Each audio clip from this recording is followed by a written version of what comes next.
Hello, my name is Hasan Sorrells, and this is the Leadership Lessons from the Great Books podcast, episode number 39, with our guest today, RJ St. John. Hey, what's Hello, going RJ. on? Today we are reading from what the New York Times called Everything a 20th Century War Memoir Could Possibly Be, a daydream of battlefield glory come true. The 867-page tome, which you will be able to see on the YouTube version of this show, About Face by Colonel David H. Hackworth, U.S. Army, retired.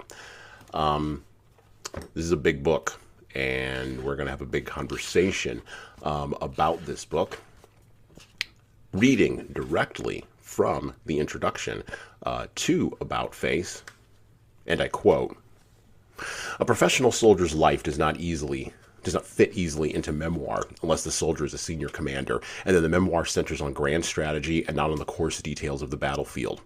An exception, and there are not very many, is the personal memoirs of U.S. Grant, which we read earlier this month on the podcast. A common soldier's life seems better suited to fiction, where the author can calibrate the distance between the protagonist and the material. The novelist can assert coherence and moral balance, and it is not necessary that he or she ever heard a shot fired in anger. Stephen Crane, for example, or Olivia Manning. The personality of the author is of no consequence. The best single exploitation of infantry tactics that I have ever read is in Marcel Proust's The Garamantes Way. Of course, the novelist is a writer first and foremost, comfortable on the higher slopes of irony and paradox. The novelist's reality is a written reality, forged from facts and memories, fragments of this and that, reprocessed and rewired into a narrative, a story. The soldier's memory is a crowded place. More can quote-unquote happen in a minute of a soldier's wartime than in a novelist's lifetime, and happen again and again, moments of such excruciating incoherence that to shape it and balance it is to counterfeit it. One might as well try to shape a tempest. These moments are fantastic, scarcely credible, grotesque, sentimental, heartless, usually inexplicable, rarely of beauty, terrible or otherwise, though they can be noble. There is no distance between the man and the action. Nothing falls between the man and the chaotic moment except the years of training and anticipation. A quote-unquote predicament of exceptional awkwardness, according to a Northern soldier at Antietam. It is never as you thought it would be. It is hard to conceive of a more demanding assignment than leading troops into battle and keeping them there, saying to a man, do that, knowing that his death might result. A soldier in wartime is a law unto himself, a world unto itself, an exaggerated, exasperated world of utter disorder and misrule, the devil's paradise. It is either that or unspeakably boring, weeks and months of oceanic tedium. Yet, there are those who love it. Love all of it. The drill, the bivouac, the mess, the tent, the duty, the noise, and the silence. Probably no segment of American society is as little known and little understood as the professional army. It is a nation apart with its particular customs, laws, language, economy, vices, and virtues. This is a state of affairs that seems to suit everyone. The civilians can retail cliches about the soldiers, and the soldiers retail cliches about themselves with no one the wiser. The army is as hierarchical as the church, and as class-conscious and snobbish as Great Britain. West Point, it's Eton, and Army War College, it's Oxford. The Army today resembles a great ponderous American corporation, but it was not always so. The Army used to be filled with officers who believed their highest calling was to lead troops into battle, not as one more station of the cross on their way to the E-ring of the Pentagon, military Gethsemane. That was why they were in the Army instead of general dynamics. There are soldiers who studied infantry tactics with the care and intelligence that Picasso devoted to the female face, and so thoroughly that the knowledge became second nature, almost instinct. The soldier is rarely articulate on these matters, as anyone who has read a battle plan or an article in one of the military magazines can attest. These documents, though far from literature, retain a coarse authority. All soldiers know that battle is not symmetrical. It exists in its own lawless reality, unique even as it reverberates. Verdun may have its echo in Dien Bien Phu and Dien Bien Phu in the Khe Sanh, but these are only echoes, not the thing itself. Hemingway's scrupulously orchestrated retreat from Caporetto is a narrative of great power.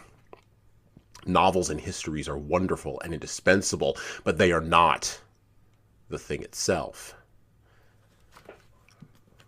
This book is the thing itself.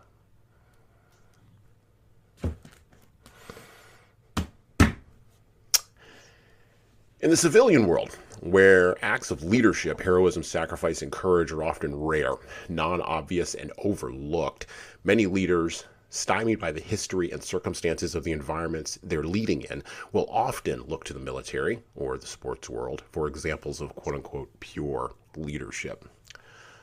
The military provides examples of leadership that seem sharper, clearer, and more definitive because, in comparison to the messy, seemingly chaotic civilian world, the world of the military, at least to the uninitiated, appears to operate with much more clarity. Soldiers are tasked with killing people and breaking things. Officers are tasked with making sure the killing and the breaking doesn't get out of control. And generals and civilian leaders are tasked with providing clear-eyed strategic goals and a definition of victory. At least they are when it all works. But no plan, military or civilian, successfully survives first contact with the enemy, both without and within. Our book today, as I mentioned before, all 867 pages of it, is a combination memoir, strategic analysis, and historical document covering the successes and failures of one man walking through this system in the way a soldier would walk through a field of IEDs or landmines. David Haskell Hackworth, born November 11th, 1930, died May 4th, 2005, also known as Hack, was a prominent military journalist and a famous former United States Army colonel who was decorated in both the Korean and the Vietnam War. Hackworth is known for his role in the creation and the command of Tiger Force, a military unit which was formed in South Vietnam to apply guerrilla warfare tactics against Viet Cong guerrilla fighters. The man in the black pajamas, such as it were. The youngest colonel in Vietnam at the time of his promotion, he was also praised by General Creighton Abrams. Yes, that's right. The developer of the Abrams tank as quote-unquote the best battalion commander I ever saw in the United States Army. He also had another side. He was outspoken, brash, and a man with a sense of morality, mostly public morality anyway, that drove his superiors from the Merchant Marine at age 14 to the Pentagon at age 37 absolutely bat-crap crazy. He was, in essence, as was written in the introduction about him, the thing itself. And today on the podcast, we will be talking about the book, and we can't cover, by the way, all 867 pages, nor can we cover all the formative experiences that are in here, so we will be revisiting this book, but we're going to begin with a slice of this book. And we're going to talk about it in context with a man whose experiences mirror some of those in the book, and whose observations mirror some of those in the book. And we're going to talk about what we in the civilian world, we who have never humped an ammo can or stood a post or marched on a line with my good friend and former rugby teammate. Yes, we were in the mess together in one way or another from many, many years ago. We're not going to use his given name. Thank you. RJ. St. John. Welcome to the podcast, RJ. How are you doing Thanks, today? sir. I'm doing pretty good. Thanks for having me here. This is a rare morning recording, so we're kicking off correctly. So And lots of caffeine today. Lots of caffeine.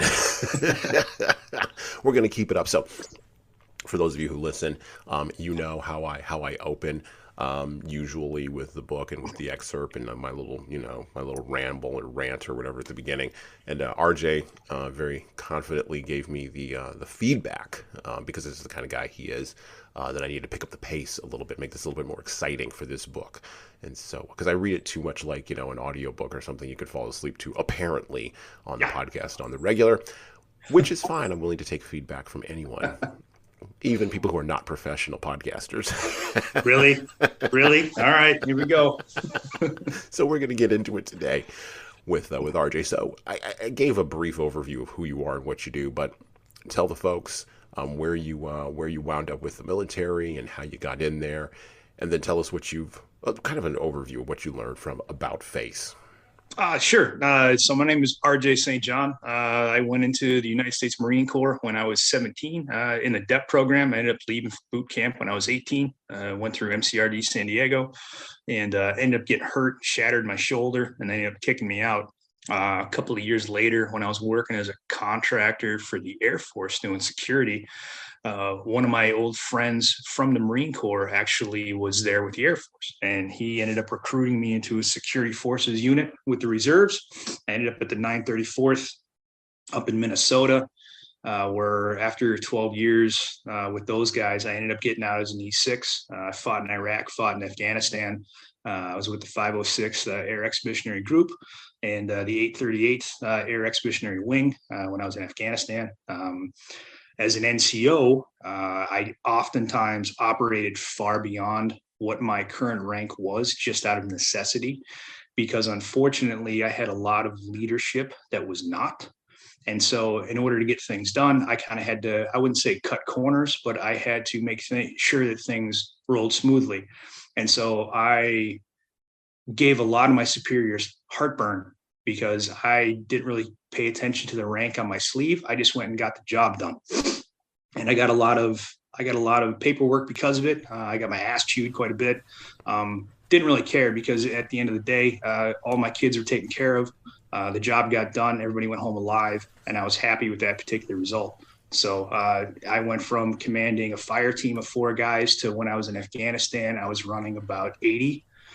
So as a sector commander, doing base security. And then I ended up as NCOIC, which is the non-commissioned officer in charge for all missions off base, which for the Air Force is extremely rare. So when we were running PSD missions down to Shindan with the base commander and the assistant base commander, Bagman, who was our finance officer when they were trying to rebuild that particular part of Afghanistan, and then some other kind of PSD missions, which PSD is personal security detail.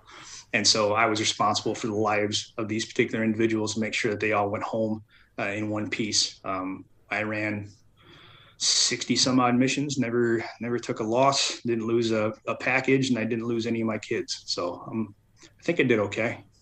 You were clearly a professional and an expert, and we like having professionals and experts who are not, shall we say, cut from common cloth on the show because, well, quite frankly, what the hell do I know about any of that?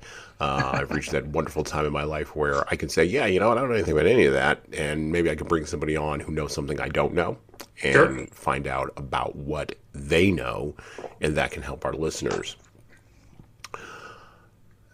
The way you're wired and the way that Hackworth reads is being wired, and obviously, I mean, I never met the man. I mean, you can see interviews with him all over the internet. If you just search, you know, Colonel David Hackworth, or if you just search Hack, Jocko Willick on his podcast, the Jocko podcast, talks about him all the time, about Face when he picked up this book back when he was a young SEAL in the mid-90s.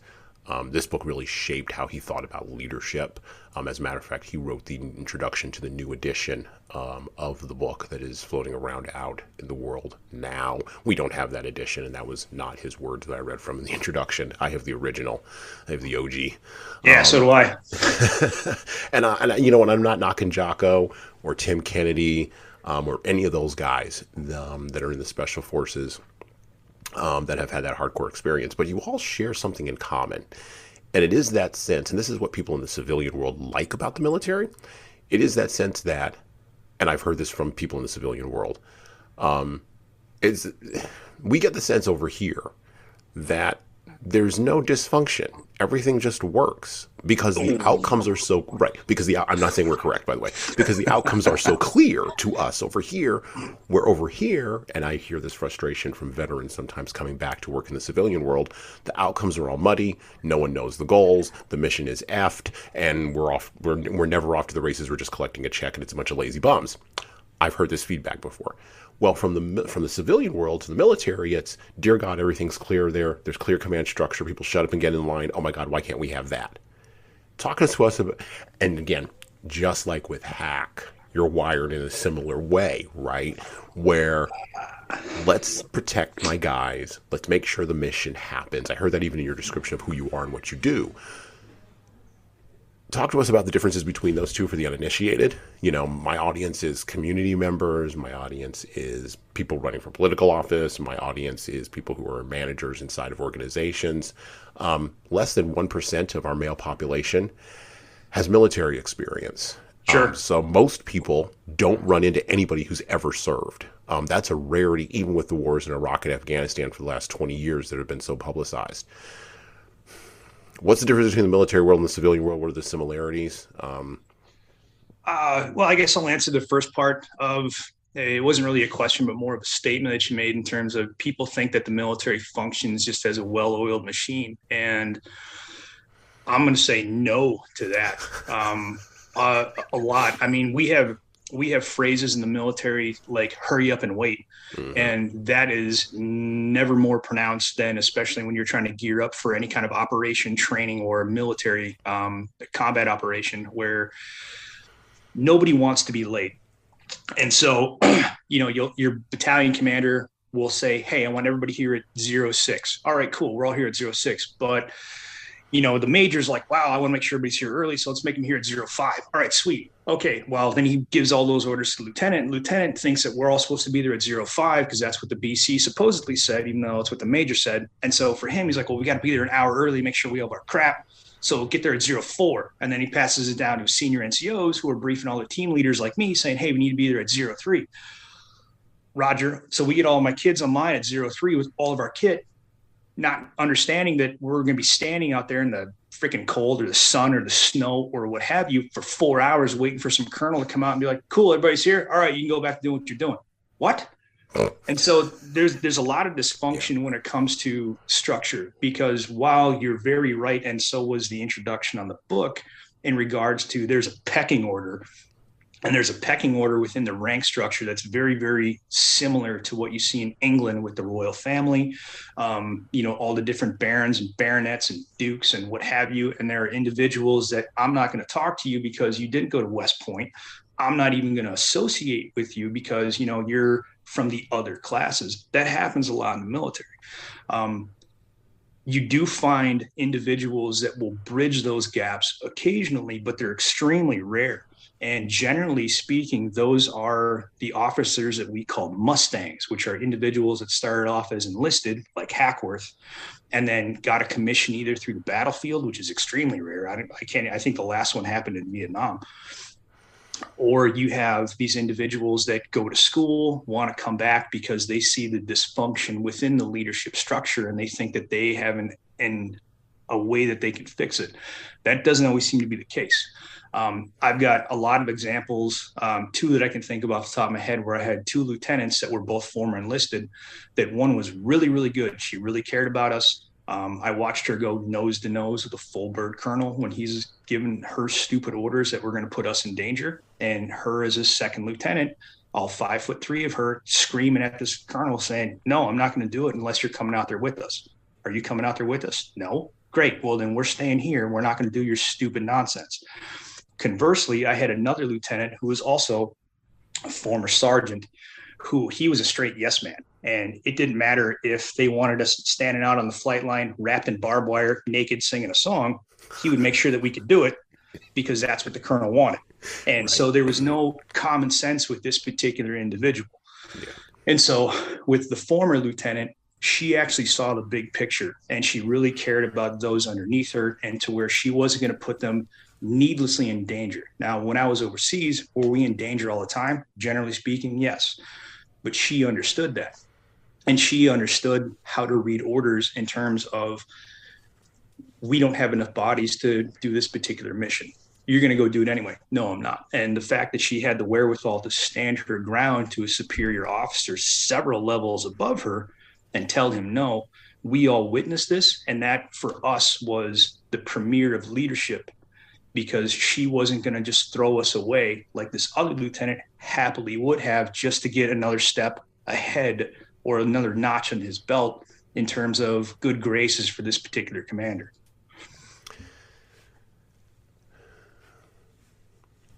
when I work with clients in the training and development world, we're going to talk about training here today because I think a key to all of this is training. And Hackworth actually, in his early Hmm. experiences in Korea, right after he left the Merchant Marine, because all this guy was ever bred for was war. I mean, that was that was literally what he was bred for. And there are some people like this, by the way. They're just bred 100%. for war, just like some people are bred to be carpenters, or some people are bred to be entrepreneurs, or some people are bred to be athletes, right? Some people are bred to be warriors. And by the way, we used to in our culture have a larger, or in Western culture, I mean, not just the United States, we used to have a larger acknowledgement of this, a larger public acknowledgement of this, that just some people are just bred for war, and thus you need to go find a war for them to do the thing that they do best.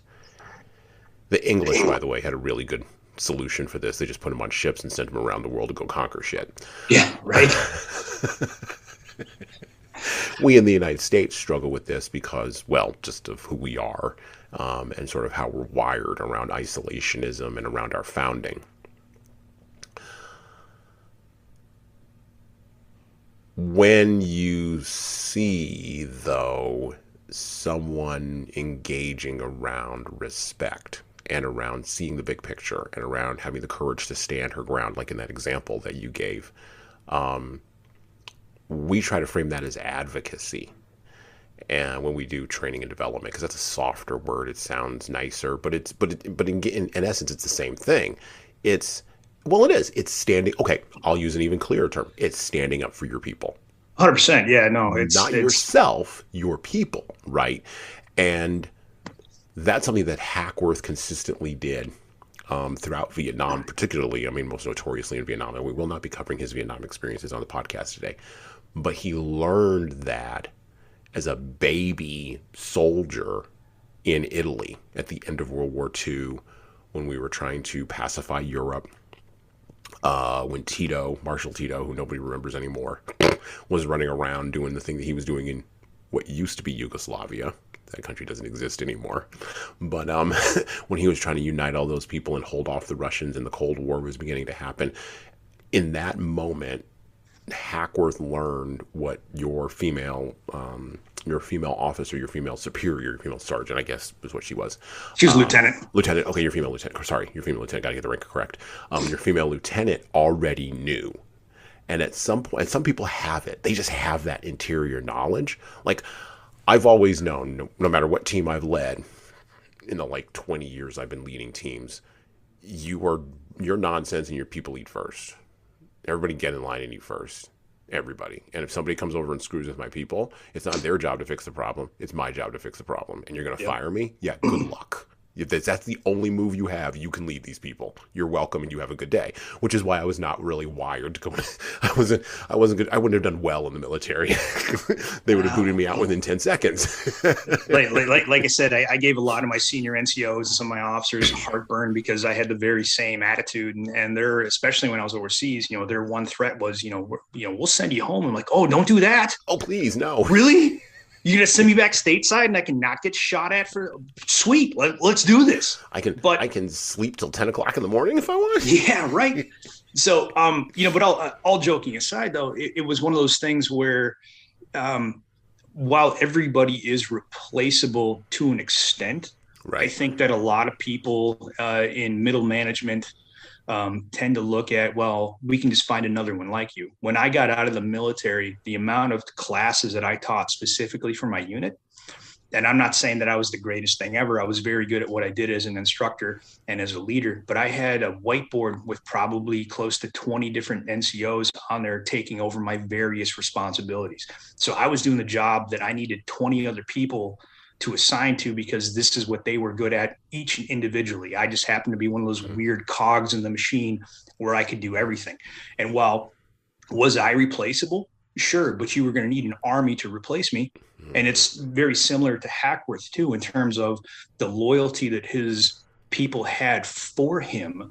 When Hackworth finally ended up getting out, the amount of people that were genuinely upset and I mean, I hate to use a term like bummed out, but they were like going, wait, what? Like Hack's no longer in the army? What are we going to do? And Hackworth was one of those very, very rare commanders where he knew everything from the ground up. Because even if you go back to when he was in Italy in 46 with Trust Company, learning from his NCOs, he learned everything from the ground up. And as he went up the hierarchy and was promoted to staff sergeant, when he was in Korea, and then ended up with a battlefield commission to lieutenant, he still knew what everybody below him did. And Right. in my particular experience, and also in my opinion, that's extremely rare, because had you taken me out of any of the equations where I was at, overseas or even stateside, you couldn't just drop another sergeant in my particular position, because they'd have no idea what was going on. You still have to rebuild the trust within the company that you just got dropped into. You need to go and find out which officers are trustworthy and which ones are not. That there's so many things to drive up there, that it's really difficult when you are put in those particular positions. However, it comes back to the two basic leadership principles that I learned from day one when I was an 18-year-old Marine. And the two leadership principles that I learned were: step number one is mission accomplishment. Number two is troop welfare. And I think that Hackworth was really good at both of those, because he never deviated from getting the mission done and taking care of his guys, regardless of what it cost him, either personally or professionally. So, and before I read this book, that's really how I operated too, is that I took care of my guys, because I knew that even guys that didn't like me, they knew I took care of them. And kind of like I said before with, the military is not a well-oiled machine. Hey, guess what? Even in combat, there are guys that don't like you, but they're going to be, if you're a good leader, they're going to be right next to you, because if anybody's going to hurt you, it's going to be them. Right. And they're not going to let the bad guy take a cheap shot, because they're going to want that. They're going to want you 100% functional when it comes to throwing down. Right. So, and that's the mark of a good leader. When you got somebody who hates you, who's protecting your six and watching your back, because they want that confrontation, that's a good leader there. Back to the book. Back to About Face. Let's talk a little bit about the beginning with baby David Hackworth. And he infamously says in the book, I freaking love this, World War II had the gall to stop without me. Yeah, right? He entered the Merchant Marine when he was 14. The man was an orphan, right? Mother and father both passed away. He got a random old man, he talks about it in the book a little bit, random old man to sign up him and a buddy to be in the Merchant Marines.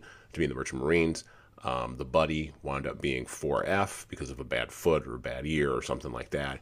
And basically the buddy winds up riding away in like a boat or something. Or no, Hack winds up riding away in a boat, and the buddy's like on the pier going, bye, I can never see that dude again. And then I think that only cost him a bottle of wine, didn't it? It only cost him a bottle of wine. Back in the day, admission to the military was cheap. So let's get back to the book. Let's talk a little bit about trust, and let's talk about, well, baby Hackworth. Gradually, most of the World War II warriors went back to the States, and the post-Wild West feeling of lawlessness, this is when he was in Italy, went too. It had been great fun for a kid to be part of the hell for leather spirit that had made up the 752nd, the 75 Deuce. But like the tightening of a screw, one turn at a time, each day the unit became more military. The who gives a damn attitude of the remaining 75 Deuce combat leaders and troopers replaced by the exacting discipline of the peacetime army. For the next 4 years, I learned my trade. 1 year with the Recon Company of the Tank Battalion of the Po Valley, and 3 more with the Trieste United States Troops. Trust. The illustrious unit whose 5,000 handpicked members, Walter Winchell, a journalist, called, and I quote, the chrome-plated soldiers of Europe. We worked hard during those years, long, merciless days of training, repeating, and repeating until we got it right. Our transformation into soldiers inspired and monitored by those battle-savvy NCOs who well knew that discipline and tactical proficiency on the battlefield were direct results of discipline and combat skills instilled on the parade and training grounds. At night, it was down on our hands and knees, all of us, hand waxing the barracks floors until we had enough money to chip in and buy a buffer. You could eat off those floors, and if you couldn't, your platoon sergeant would just make you do them again. Just as you could almost be blinded by the brass belt buckles and brown boots that each of us wore polished every night to a dazzling finish. The only way out of these activities was sick call, but rarely was it used as an excuse. It took as much effort to see the doc. You had to strip your bed, cram all your perfectly pressed clothes into a duffel bag, see the supply sergeant and the first sergeant, not to mention the lion's share of a month's pay you'd spend having clothes repressed when you came back, as it did to continue on with the normal routine. Punishment was meted out by a process known as NCO justice. For crimes such as a uniform of less than a starched perfection, a bed that didn't bounce a quarter, or even a mildly insubordinate smirk, the sentence could range from 50 push-ups to double timing around the parade field, holding a 9.5-pound M1 rifle over your head, yelling, I'm a shithead, until you collapsed. We rarely saw an officer above our platoon leader lieutenant, and he was seldom with the troops because of administrative duties, but no one seemed too concerned about it. Above and below on the chain of command, it was well recognized that as fathers, teachers, older brothers, and chief tormentors, in Trieste, the NCO Corps had no equal. Despite our spit and polish perfection and the never-ending demand for the same, the American soldiers occupying Trieste and the surrounding region were not just parade ground troops. My first assignment, Company D, was the reconnaissance unit of the 7.5 Deuce. My last, the intelligence and reconnaissance, I&R platoon, was the eyes and ears of the Trust, 351st Regiment. In both outfits, our job was to patrol the Italian-Yugoslavian border regularly, from the port city of Trieste to the Austrian border to the north. The reason for our vigilance was simply that although the war was over, Italy had not yet seen peace. The reason that passage struck me, and again, this is early in Hackworth's career, like really early, like right at the beginning, he doesn't know anything, is because I run a training and development company, fundamentally, right? And we make training and development products and services that make managers and supervisors better leaders. And I believe in the value and in the importance of training people to be leaders. From the New York Times obituary written about Hackworth in 2005 after the man died, and I quote, he, Hackworth, credited his later combat success to lessons learned from the hard-bitten, hard-drinking sergeants with whom he served in his first assignment, the post-World War II border dispute between Italy and Yugoslavia over the port of Trieste. Close quote. People who tell the truth and are unafraid of the consequences for doing so have a hard-won credibility based on experience, and they have the humility to know their limits in the face of the limitless. And these are the people that you want to train future leaders, and that's what he was talking about with his NCO squad. They had humility. They were unafraid of consequences, and they actually understood what was on the other side of the door, because coming out of World War II, they had seen their buddies' heads blow up, or they'd seen failures of leadership. But training, fundamentally, is what you want to encourage before you implement anything. I wish more organizations did training. What was the importance of training for you, RJ? Because this is one of those tools in my toolbox. I mean, I bang on about leadership, but really it's training, and then get down on the barracks floor and spit and polish it again. But we don't. One of the interesting things in reading that passage now out loud was I thought, my God, if we did this to the younger generation now, people would quit left and right. Yes. And that's a damn shame, in my opinion, anyway. At all levels. I mean, I don't care if you're training to kill people or you're training to post things on Instagram. I don't care what the level of difficulty is. Repetitive, boring nonsense that seems to go nowhere from your perspective, but is designed to make you sharper when the game begins. Or to paraphrase from Allen Iverson, we're talking about practice? Right? No, training is extremely important. And you are very accurate in terms of regardless if it's a military operation or whether you're trying to fine tune the machine that you're currently trying to play with. I don't know anything about fax machines or copiers. So if that was my particular job, I would expect my home office to at least give me some kind of course or guidance outside of just throwing a manual at me and saying, good luck. Right. And unfortunately, in the military, and a lot in the civilian world, I've seen stuff like that. In the military, it's extremely important, especially with what I did, because if you slough on training, when it comes to the real world actions, you're going to go home in a bag. And Hackworth said it pretty good, and I heard it a lot throughout my career when I was younger, and also as I started getting older. The more you sweat in peace, the less you bleed in war. Mm-hmm. Training was one of those things that a lot of people just put together a quick action plan to appease their superiors that they could fire people through lickety split so that they could get back to, making money for the company. In this particular case, the company was the United States government, and for me, it was the Air Force. We did training as much as possible. However, unfortunately, courtesy of orders coming out of the Pentagon, we also got saddled with ridiculous things that also came in terms of training, but because they were trying to streamline it and they were just trying to check the boxes, we were doing things like, I don't know, self-aid buddy care on the computer. Well, you can't really have a computer program teach you how to apply pressure to a sucking chest wound or how to apply a tourniquet or doing SEER school, which is survival, evasion, resistance, and escape.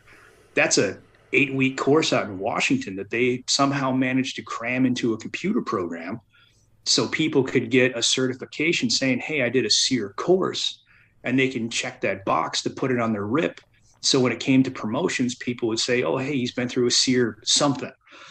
And that's kind of what it was getting to towards the end of my career. They really watered down a lot of that.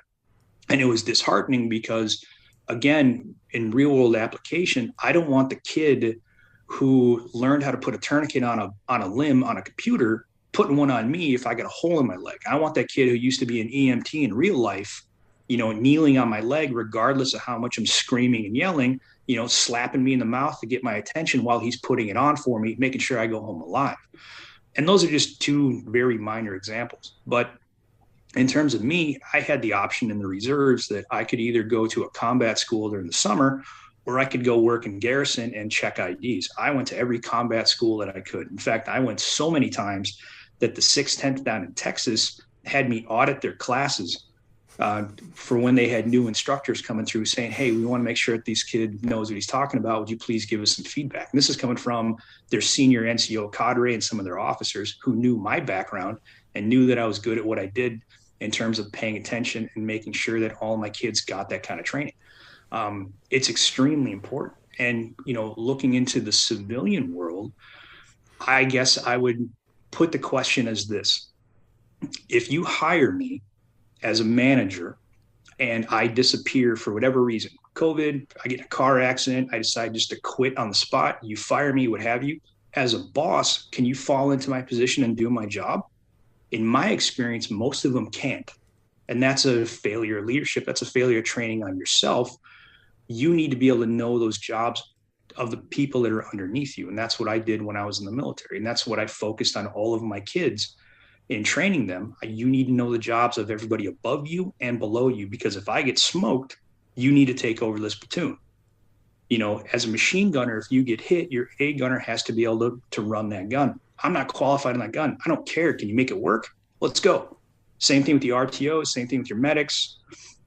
Everybody wore a bunch of different hats, and we cross-trained them as much as possible because we saw the value and the importance of them being able to have, multi-disciplines that in the civilian world, I don't see a whole heck of a lot. And I'm not trying to be rude, but I look at some secretaries that if I ask them the most basic of things in regards to payroll, I'm shuffled off to a payroll office. When I get to the payroll office and I'm still inquiring, I got to talk to this particular payroll clerk. This payroll clerk is out on maternity leave. You're going to have to come back next week. All I need is a signature. Yeah, but it's got to be her signature. Are you kidding me?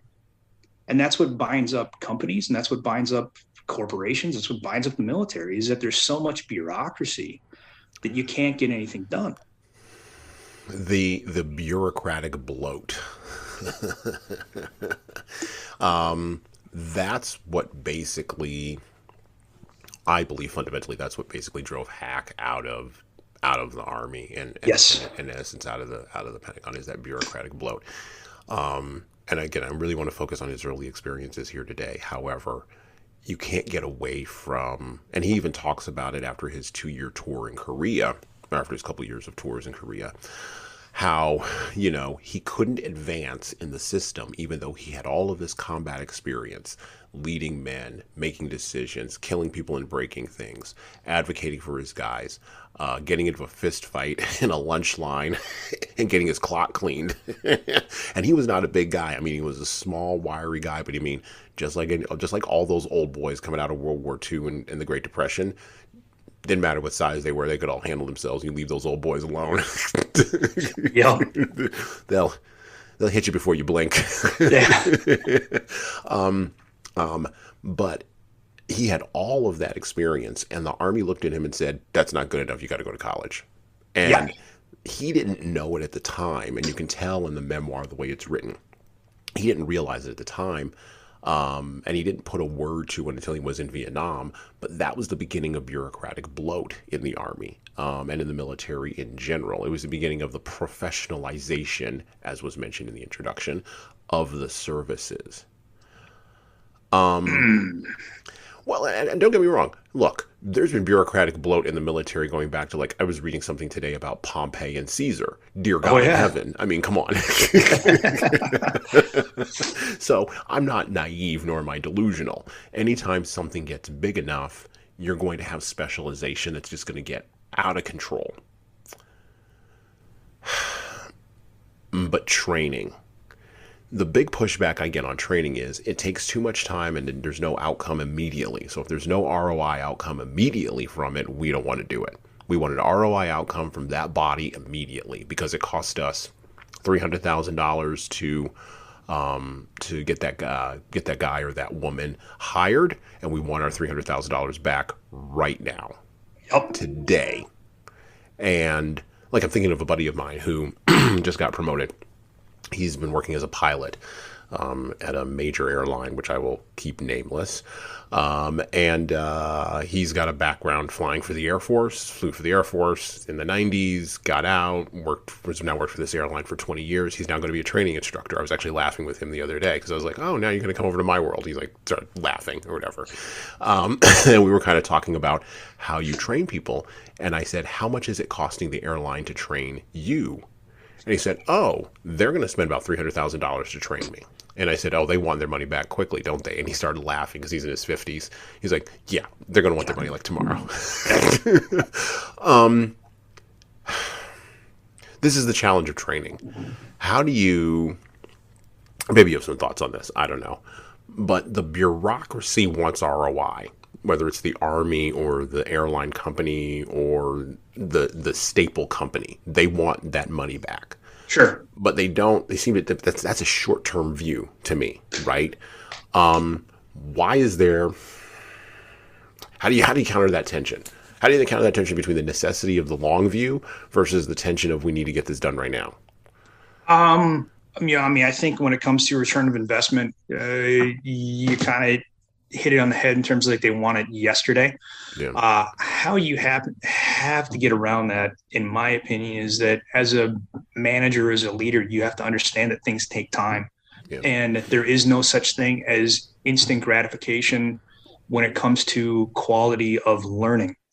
And if you are getting somebody who, yeah, I know how to do that, I know how to do that, I know how to do that, 5 minutes after they get out of school, they're just saying it to appease you. You and I both know that. And hopefully as a manager, you can at least kind of, read through that BS and go, did this individual even pay attention in these courses that we were offering for them?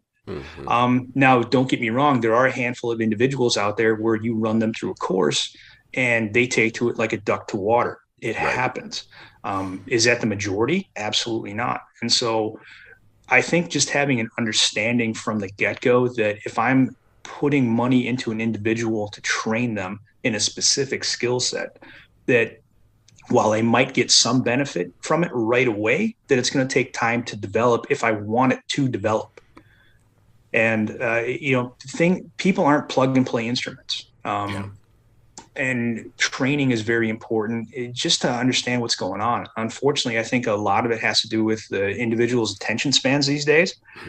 I think I remember reading a study not that long ago that most average Americans have an attention span of like 46 seconds, and then they're just off to the races to something else. Yep, it's a hummingbird. It's less than a hummingbird now. Yeah. Right. And I think part of it, and this is something I dealt with in the military, is that when it comes to training, regardless of what it is, you need to get your people involved, hands-on, because we have a term in the military called being PowerPointed to death. And it's stuff that I saw in the corporate world too, where it's, Apple calls it death by PowerPoint.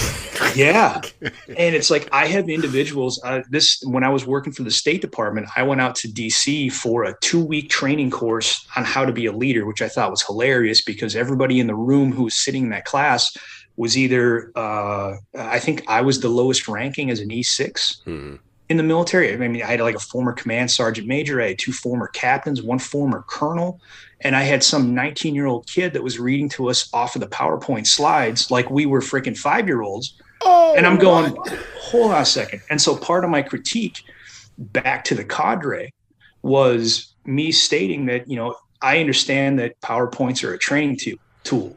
But if you're looking for people that are so brain dead that you have to read for me word for word off those slides, that's not instruction. That's indoctrination, if anything. Oh my goodness. Oh my God. Can I tell you how we deal with PowerPoint over here? I mean, we use PowerPoint, don't get me wrong, we do. But we use it as a placeholder. Well, it's a training tool. It's not even a training tool. No, I will push back even on that. It is not a training tool. PowerPoint is a place for images to put up on the screen behind you so that people have something to stare at while you are talking to them and they are writing things down. And then guess what? You get away from the PowerPoint. You take them out into the field, or you take them away from, or you put them in a game or a simulation or something where they can do some kind of activity, because adult learners need experience and activity in order to make it stick. They're not children. PowerPoint that you just read off of works well for someone like my 5-year-old, because he doesn't know how to read. The hell does he know? It's visuals, right? He's going to look at it all day. But you're not 5. And by the way, I'm actually demeaning you when I throw a bunch of PowerPoints at you. Forget the indoctrination thing. I mean, yes, I agree with you. It's probably operating at that level too. It's ridiculous. But that 19-year-old they put in front of you doesn't know what the hell they're doing. They're doing something that somebody else told them to do. That person needs to be in the room. Get rid of the PowerPoint. I'll give you a perfect example of this. Amazon. Jeff Bezos, like 3 or 4 years before he quit that company that he built, he banned all PowerPoint with the engineers in high-level meetings, because he's like, you got to come in and you got to talk off the top of your head about whatever the hell you're building. And if you don't know it that well, shut up and bring a junior who does. Yep. Because people hide behind PowerPoint. It's not, I push back on it. It is not a training tool. It is nonsense. Let me clarify. So I believe I believe that it is a training tool because it's to act as a guide. But I also agree with you in regards to, if you're a subject matter expert, and regardless of what it is, whether again, if it's leadership, if it's 240 machine gun, if it's first aid, if it's a copy machine, what have you, if you can't articulate and discuss and have an open discourse, again, off the top of your head, because you know it, outside of reading off the PowerPoint, then you don't know jack about the particular topic. Correct. You shouldn't be training it. Right. You shouldn't be teaching anybody about it until you learn about it yourself. Right. That's why the 19-year-old in front of you all doesn't make any sense. You put a guy like me in front of you all, and I go, number one, we're not using the PowerPoint. I mean, good morning, everybody. Hope you all brought coffee, because we're not using the PowerPoint today. We're going to sit in a circle.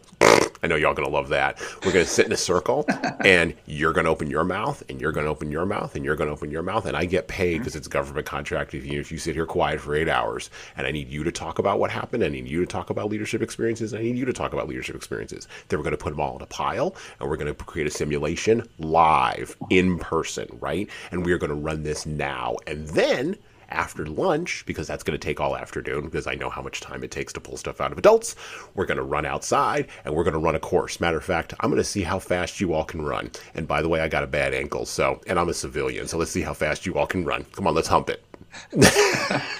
Yeah. And that's how you do it. You have to respect your audience.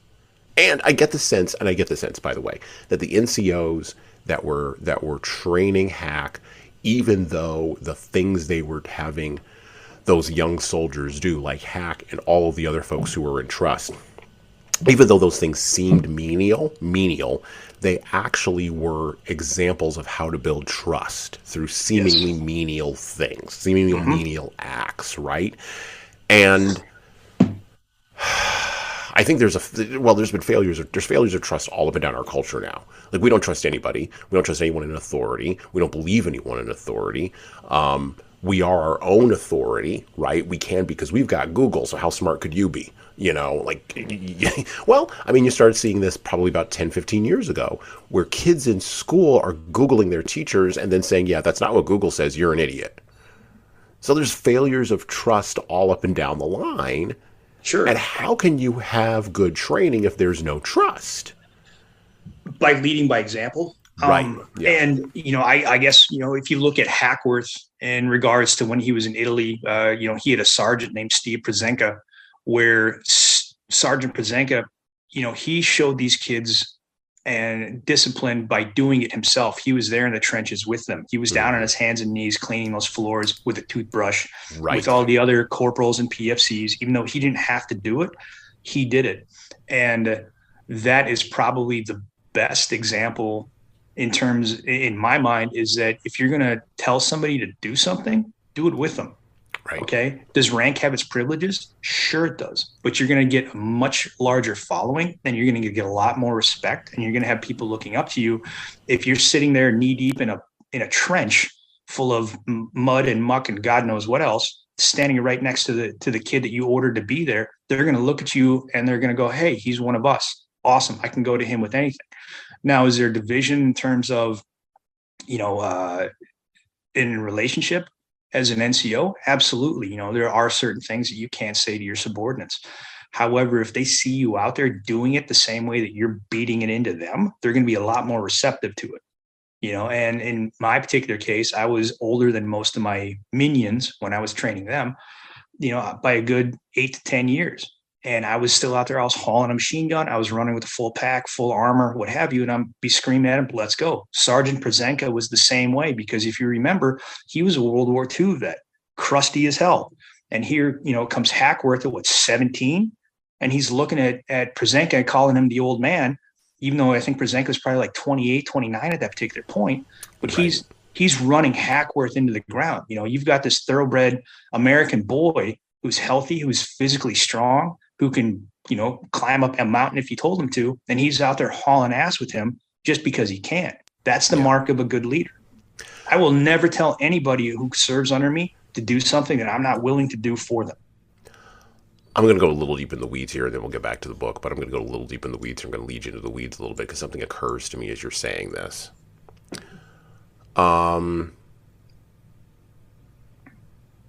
As our culture, work culture, I'll frame it work culture. As our work culture has become more white collar in the civilian world, there's been less of a call for the blue collar attributes you've just described. Things like being able to physically pick up a 70-pound pack and hump it 20 miles. There's less of a call for that. There's less of a call for the mentality of, okay, careful how I put this because I have a lot of women who listen to the podcast, but it's less of a call for masculine strength now than there has been in the past. Now, that's not saying that those calls still don't exist. I mean, look, the guys who get up at 4 o'clock in the morning, actually, and not even 4 o'clock, 3 o'clock in the morning and pick up my garbage, and it is guys.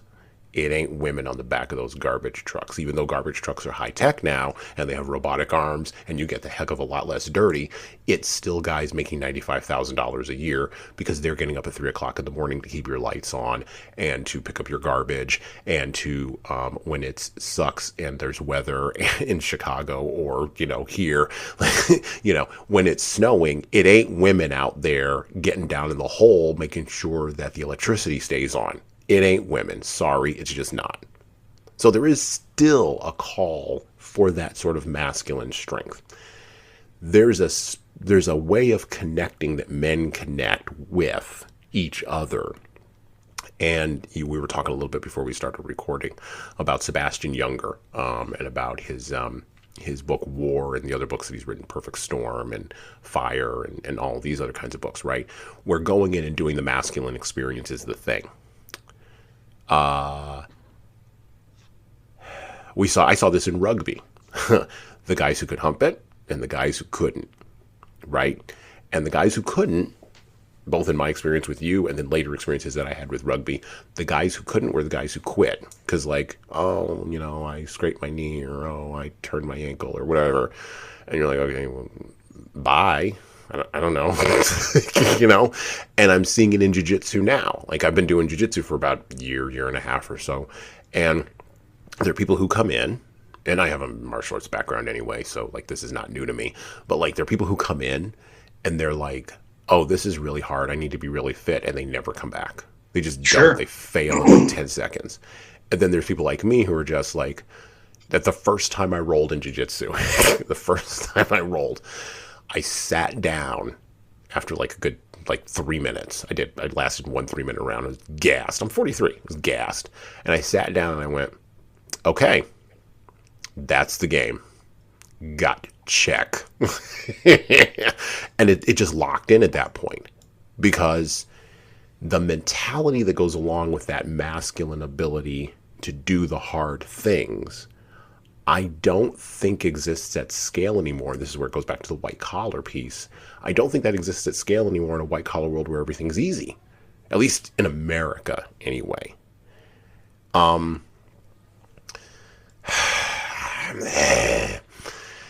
Nothing beats experience. Whether you're selling a copier or, like I said, making an Instagram post, right? Or humping a pack. Nothing beats experience. How do people get that experience? And then and the sub question there is, how do we put more of that sort of masculine perspective or masculine energy back into training in places that where the feminine energy is very strong? Because it is. I mean, it is in white collar places. It very much is. And this is not by the way, this is not an outside the bounds observation. Other people than me have said this too. I'm not going to get in trouble on my own podcast, or if I am, it doesn't matter.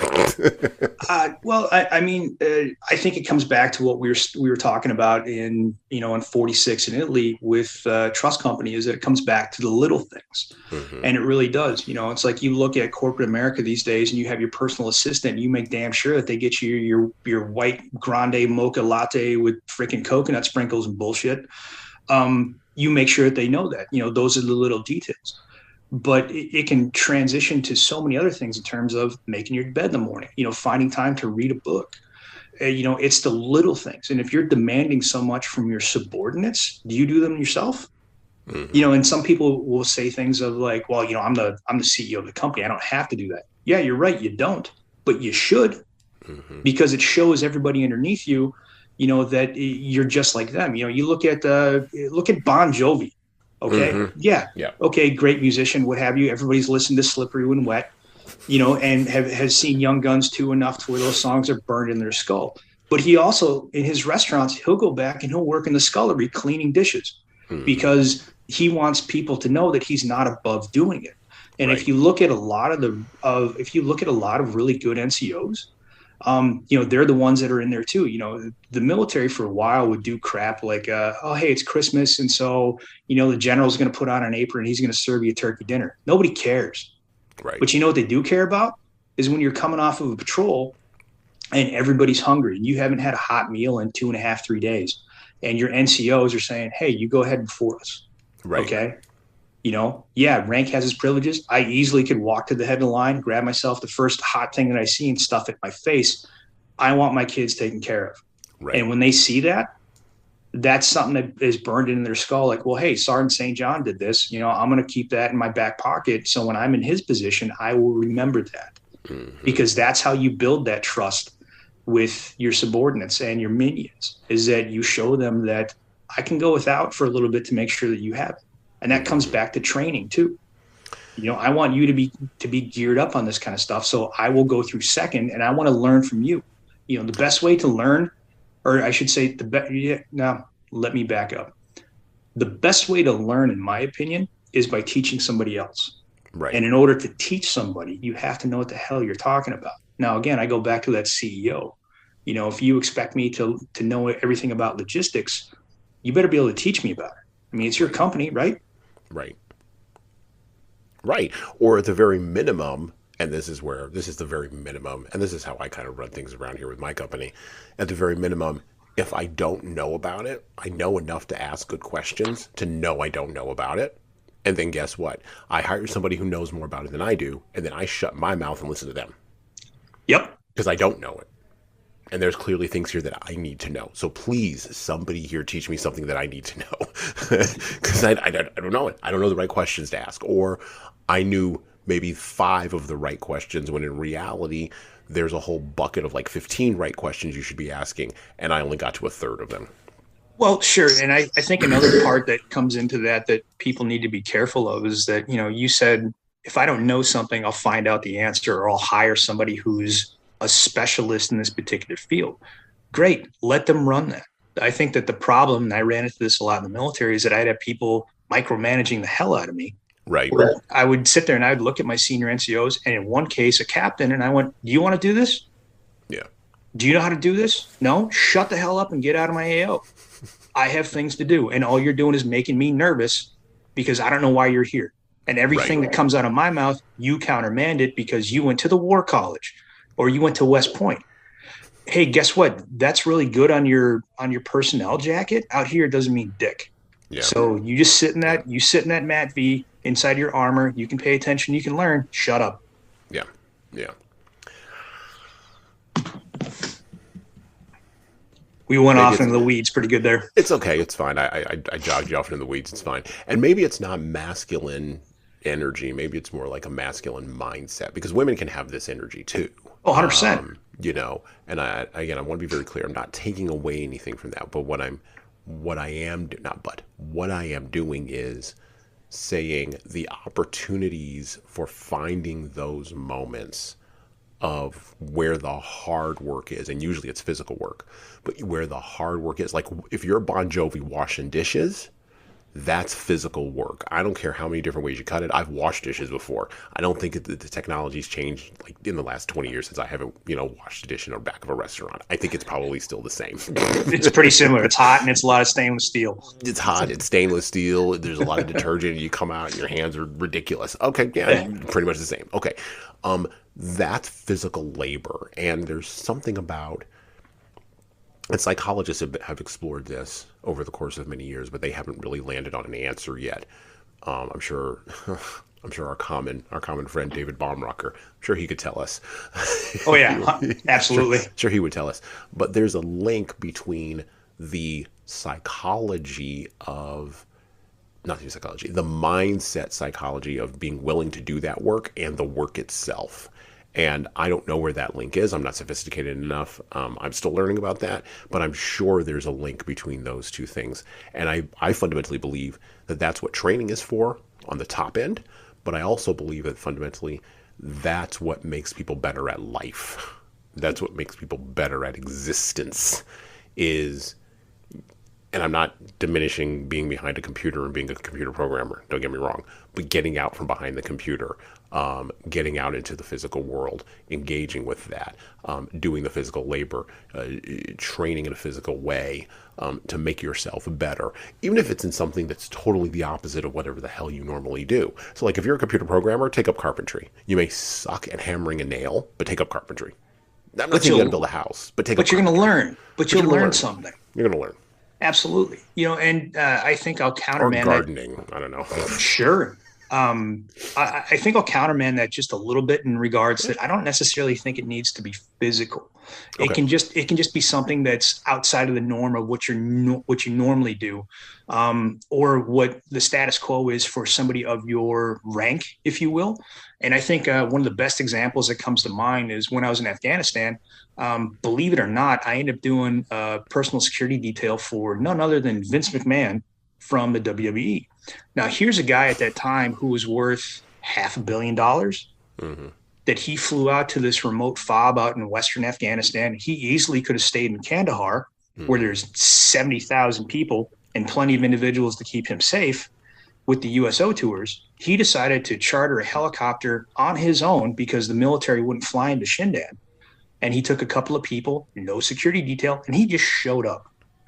So I get called over and I see this individual and I go, "Are you're Vince McMahon?" He said, "Yeah." I'm like, "What are you doing here? Where's your security detail?" He goes, "I don't have one," and they wouldn't let me come. So I just said, "Screw it, I'm coming anyway." This guy for a week stayed with us. He ate bologna and cheese sandwiches and drank Turkish Cokes and had the occasional MRE. He slept on a cot that was about a foot too short for him. I never heard this guy complain once. And I was with him for about 7 days. I never heard him say a bad word about anything. And here's a guy who also took the time sitting in the hot sun for 14, 16 hours a day. He talked to everybody on base, whether it was a contractor, whether it was the Army dudes, whether it was the handful of Marines that we had there with us, the TCNs who were sitting there cooking our food or doing our laundry. He talked to anybody. He would give them a half hour of his time, unequivocally. If you came up to ask him something, he'd say, "I'm in the middle of something. Please come back and find me later." Did he have to do that? Absolutely not. But he did. He went outside of what was expected of him. And does that make him a good leader? I think it makes him a hell of a good person. Mm-hmm. Mm-hmm. Because I know that if I had $500 million, if I'm being serious, the last place I'd be going to be friggin' Afghanistan. Are you kidding me? But he did that. And the morale boost that it gave to my guys, because we hadn't seen an American outside of somebody wearing a uniform in 10 months. Yeah. And then all of a sudden he shows up and he's talking to everybody. I mean, we talked about fishing back in northern Minnesota. It was surreal. Mm-hmm. It was a conversation I never expected to have. And my opinion of him went through the absolute roof because, again, I look at the other USO tours that were coming to the other various bases when I was in Iraq and Afghanistan, that they had, 30-man strong security element for one person. He literally went and bought a helicopter and flew out to us because the military wouldn't give him air transport. He's like, "All right, I'm going anyway. Screw you." Right. So, yeah. And that's so outside of the norm. I think if more people did things like that, and I'm not saying that, whatever CEO or middle manager who's listening to this has got to fly to a war zone to kind of get some cred, go do something that's good for your community. Go do something that doesn't benefit you, Yep. And I think that'll go a hell of a long way. Yeah, I think that there are plenty of people who listen to my podcast who do those things on the regular. I mean, they give out turkeys, to their community, and they actually do the turkey distribution. When there is a disaster in the community, they show up. I know I've seen them. They show up. Those kinds of acts for most middle managers, as you put it, have to be localized. And there's plenty of opportunities. I mean, my God, there's no dearth of opportunities. There's plenty of opportunities everywhere to go out and get your hands dirty, get engaged with the community. And if you're wondering as you're listening to this, okay, well, that sounds interesting for those two guys, whatever. Okay, well, you can maybe take that approach. But, I know you're burned out when you get home, but there's no better cure for burnout than helping somebody else who can do nothing for you, who can do absolutely nothing for you, who isn't even in the same maybe socioeconomic rank or status or level that you are at. And so, I think people do understand this, and I think people do it quietly, but it always does bear speaking about out loud. And hey, just watch one less Netflix show, just one less Netflix show an hour, and you'll get there. You'll get there. So many things in there about training, so many rabbit holes to run down, but back to the book, back to About Face. By the way, the edition that we have is published by Touchstone, Simon & Schuster. We are not covering the whole book. We cannot possibly cover the whole book. It is gigantic. It was a military book club main selection back in the day. And the original edition that we have was published in 1989. Again, covers everything that Hackworth ever did. It is a condensed, not even a condensed, it is an unabridged memoir.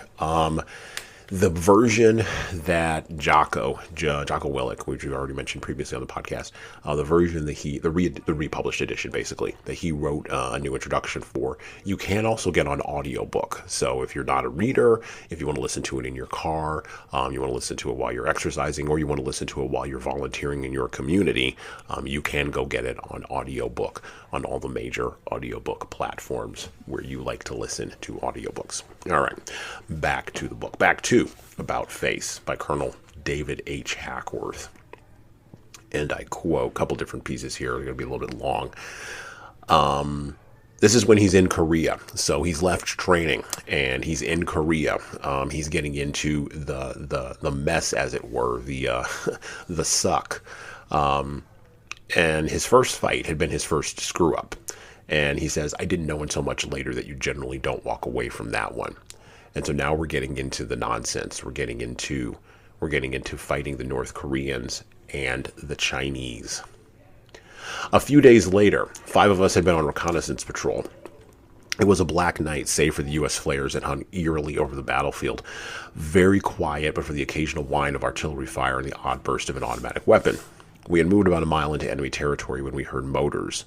Leaving the patrol, I crawled to a mound near the end of the road for a first-hand look. Through the darkness, silhouetted by the artillery flares, I could see 4 enemy vehicles. A file of infantry was walking on each side of the motor column, with more infantry walking in front. They were so close that I was sure only the vehicle's engines prevented them from hearing my pounding heart. They passed by. I was about to return to the patrol when I saw a lone North Korean soldier, his weapons slung, tracing a telephone wire. As he passed my position, I parted his hair with a submachine gun magazine and dragged him back to the patrol. Daylight wasn't far off when we headed home. Progress was slow. Initially, we had to pack our zonked-out prize. Later, he awoke and stumbled along belligerently, but at least under his own steam. Just when we thought we had made it, we ran into a large enemy force moving down the road in formation. They were jabbering excitedly and dragging machine guns behind them on squeaky wheels. We were about 6 yards from the road. I lay on top of the prisoner, covering his mouth with my hand, and pressed my trench knife hard against his throat. I thought the cold steel would be enough to convince him to be good, but it wasn't. Old habits die hard. He started squirming around. My hand was muffling his cries to his comrades when he tried to bite it. I had no choice. I slit his throat and lay there on top of him for what seemed like a bloody eternity until the road was clear and we got hot-footed back to the U.S. lines. I hadn't wanted to kill him. I would have rather have captured the guy. A live prisoner is worth 1,000 dead hombres, but I was probably as scared as he was, and in a millionth of a second, I'd had to decide, and it was either him or my patrol. Killing that guy and one other incident probably hammered home most that Korea was not some training maneuver, that I was really in a war, boots and all. The other occurred when we were digging in on a small knob overlooking a main north-south road. Digging in was a task a frontline trooper performed at least once a day when on the move. Usually you spent the time cursing your commander for always choosing the hardest ground in town, and then moving the line when you'd finished your hole. Some of us thought it was an army plot to keep us in shape. For myself, I'd rather have done 1,000,000 push-ups. But on this particular occasion, we'd gotten some great dirt. It was soft and loose, a breeze to dig, and I was about 2 feet down in no time. Then my shovel hit something mushy. A few quick scrapes revealed an olive drab green material. A few more uncovered the decaying corpse of a man with bright red hair and a 24th Division patch on his moldy fatigue jacket. The soldier's hands had been tied behind him with communication, commo wire, and he'd been shot in the back of the head. 3 more bodies were found by other troopers on our little knob, and all killed and buried in the same way. Company was notified. They said the men probably had been killed at the beginning of the war. That was when the 24th Division, the 25th Sister Division from the pre-World War II Hawaii days, had fought along this road. We were instructed to dig out the dog tags and provide 8-digit coordinates where each body was found. The atrocity did little for morale, but a lot for fighting spirit. There would be no love lost for an enemy as savage as the North Korean Reds. So much for the Korean police action. I and my friends all fought. This was all-out war. No quarter given.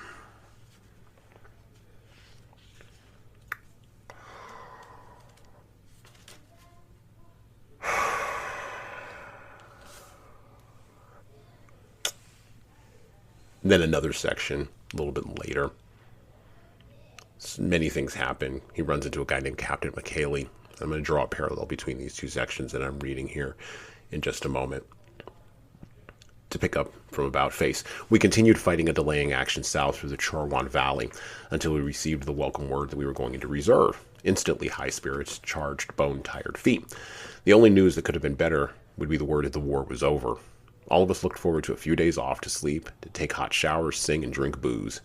In reserve, we'd pay $100 for a bottle of shit whiskey, $10 for a can of beer, and whatever the price was going for that great 190 proof alcohol.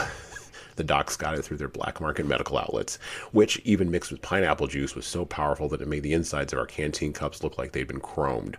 Whew. Then we'd sit around fires and get drunk, and then we'd talk about the war. Reserve gave us a chance not just to unwind, but also to examine a fight. It would be like putting a jigsaw puzzle together with each guy fitting in his piece. I was here, there was a chink machine gun there, one man might say, and then another voice would add, yeah, and I saw Mitchell blow it away with a grenade just as he got drilled. Finally, we'd get the general story, and by dividing it in half, to account for all the fantasy and exaggeration, we'd pretty much have a factual account. The problem was that in the middle of a firefight, you only see what's going on in front of you and maybe what's happening directly to your right and left. You can't get to the big picture, so you never really know what happened, but you want to, you need to account for friends dead and wounded, to find out what you did wrong so it doesn't happen again, and to give credit where credit is due, because in reserve, we'd also talk about the Gilcrests, the DeBoers, and the Aguadas. Reserve was where the heroes were recognized and legends were born and nurtured. It's also a time when award recommendations would be submitted. Normally, company would call and ask for recommendations. We'd scratch them out in a crude fashion on C-ration boxes, cardboard from ammo cartons, or whatever writing material we could scrounge. Hey, brother, how do you spell machine gun? We'd ask one another. There were few Hemingways at platoon level. We were just a bunch of dumb shits trying to articulate a comrade's courage, as in the case of Aguada. All the old 3rd Battalion guys wanted him to get the Blue Max, the Medal of Honor. This was most unusual given that he was in another platoon, but we wrote it up as best we could. Quote, we recommend PFC James Aguada for the Medal of Honor. James Aguada was a brave soldier. He shot a lot of gooks and saved our ass up on Logan. Aguada was a good man. He deserves the big one. Unquote. This recommendation went back to the rear to a very literate captain, sitting in a nice warm tent at regimental awards and decorations, who determined who got what by reading our statements. With Aguadas, he probably said, so what? He shot a lot of gooks, quote unquote. Well, that's what we're here for. He was a brave soldier. Well, we're all brave soldiers. So James Aguada got a silver medal posthumously and not the Medal of Honor he deserved. A silver star is a damned high decoration, but it's not the Blue Max. It's not even a Distinguished Service Cross. Aguada's bravery, which to our minds saved the platoon, perhaps our whole company, went unrecognized only because we didn't know how to say it. Infantrymen were fighters, not writers. In one way, we prided ourselves on it. We didn't have time for such quote-unquote pussy stuff. But the fact was that infantrymen in Korea came as a rule from the bottom rung of the social and economic ladder. The squads were made up mainly of poor whites, blacks, and yellows, a dispensable rainbow, uneducated, with nothing to keep us a step ahead of the point of a bayonet. And if a doughfoot got killed, his parents generally didn't have the education to write and ask why. They'd silently, stoically wear their loss like a sad badge of honor. In Korea, a heroic dead comrade in arms. At home, a gold star in a cracked window. In a little house on the wrong side of the tracks.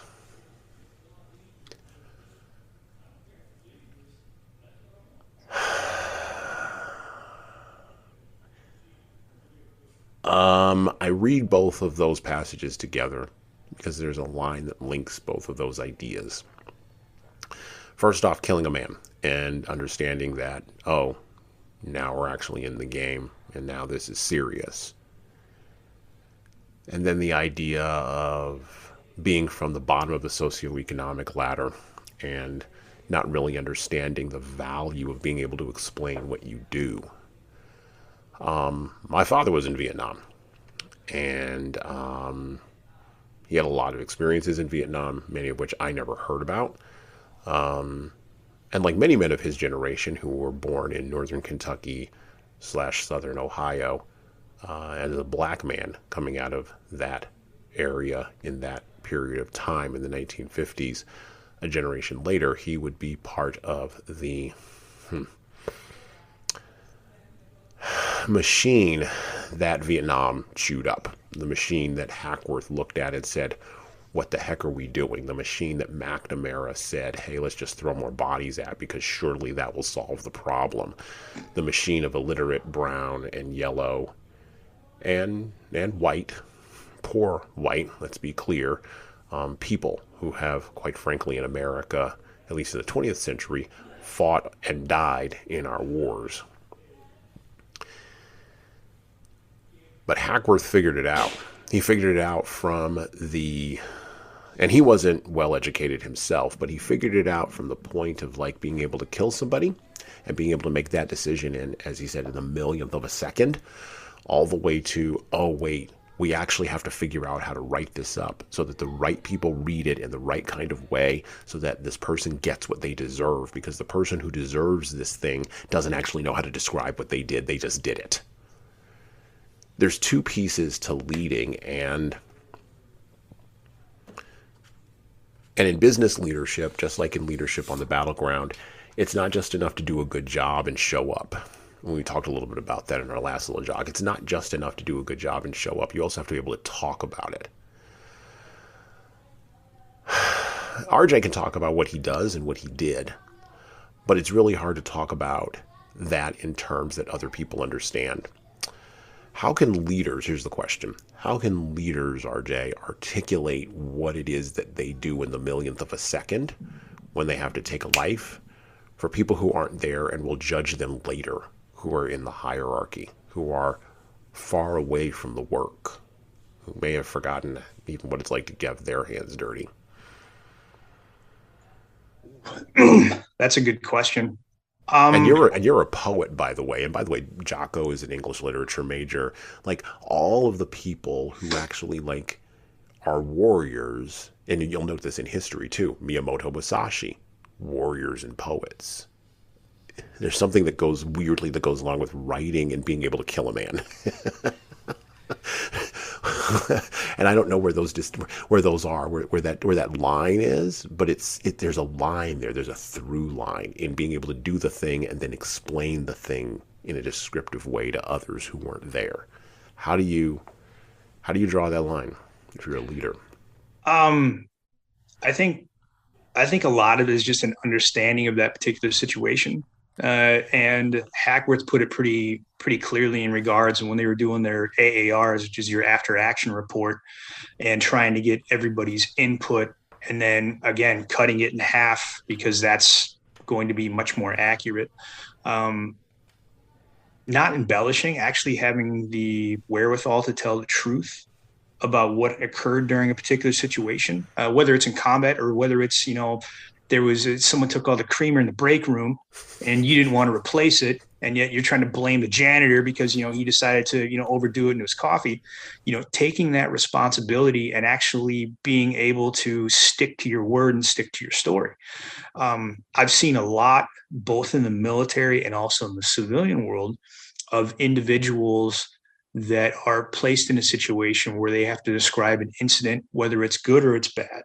And depending on who they're speaking with, they tend to embellish or downplay depending on what they feel the outcome is going to be. If they feel that there's going to be some disciplinary action, they try to downplay it as much as possible. If they feel that there's going to be a good cookie at the end of it, they're going to, oh shit, no, I did that. I did all of it. I did it all by myself with one hand tied behind my back and and my pants down. It's really about honesty. And I think that having, you referenced Miyamoto Musashi, he had the honor to be able to put that into words. Hackworth had the same thing. He had the honor to tell a fairly straightforward story. And if you read into this book and all of it, you will realize that he's telling the truth because he routinely references how badly he screws up and the punishments that he gets routinely, whether he's getting yelled at, by somebody who's just above him or a 4-star general, even as a lieutenant colonel, when you're getting screamed at by, a general in the Pentagon, man, you screwed up. But he took it and he learned from it. And what I found fascinating about some of his excerpts in here was the fact that he fully admitted that he was human. I make mistakes. I have to live with a lot of those mistakes. In his particular situation, some of those mistakes cost people their lives, and it's things that he never forgot any of them. He writes about them frequently. But those other mistakes that he that he did to try to better the lives of the people underneath him, those are the ones that I found the most amusing, because I did a lot of that stuff when I was in the military too. I went out of my way to, I wouldn't say plunder, but I definitely acquired a lot of things that didn't belong to me for the benefit of the people that were immediately around me. We're annexing this Jeep and we're going to repaint it, and y'all be quiet. Right. And it's stuff like that when he got hemmed up, which he did when they finally got it, he easily could have been like, that was, Sergeant Pearson's, that was his fault. No. He took it and he goes, no, that was me. I authorized it, and he took whatever punishment was meted out to him. And which we look at too later on, it hampered his career for parts of it, because he was honest about it. He got a bad EPR, which is an enlisted performance report. I think when he was in, I can't remember if it was in, I think it was when he was in Korea, that affected his career all the way up until almost Vietnam. Yep. Because somebody, said, he's immature. Well, yeah, but you're going off of actions that happened 10 years ago. You think I haven't grown? Yeah. Well, I mean, he was 19. Like but when I read that, I was like, yeah, I guess, I guess the fact that there's no forgiveness in the machine isn't new to social media. That's the first thing my brain went to. Like, sure. Oh, okay. I guess old tweets being resurfaced. I guess your permanent record was a real thing when you were a kid. You probably should have paid closer attention to that idea. Yeah, right.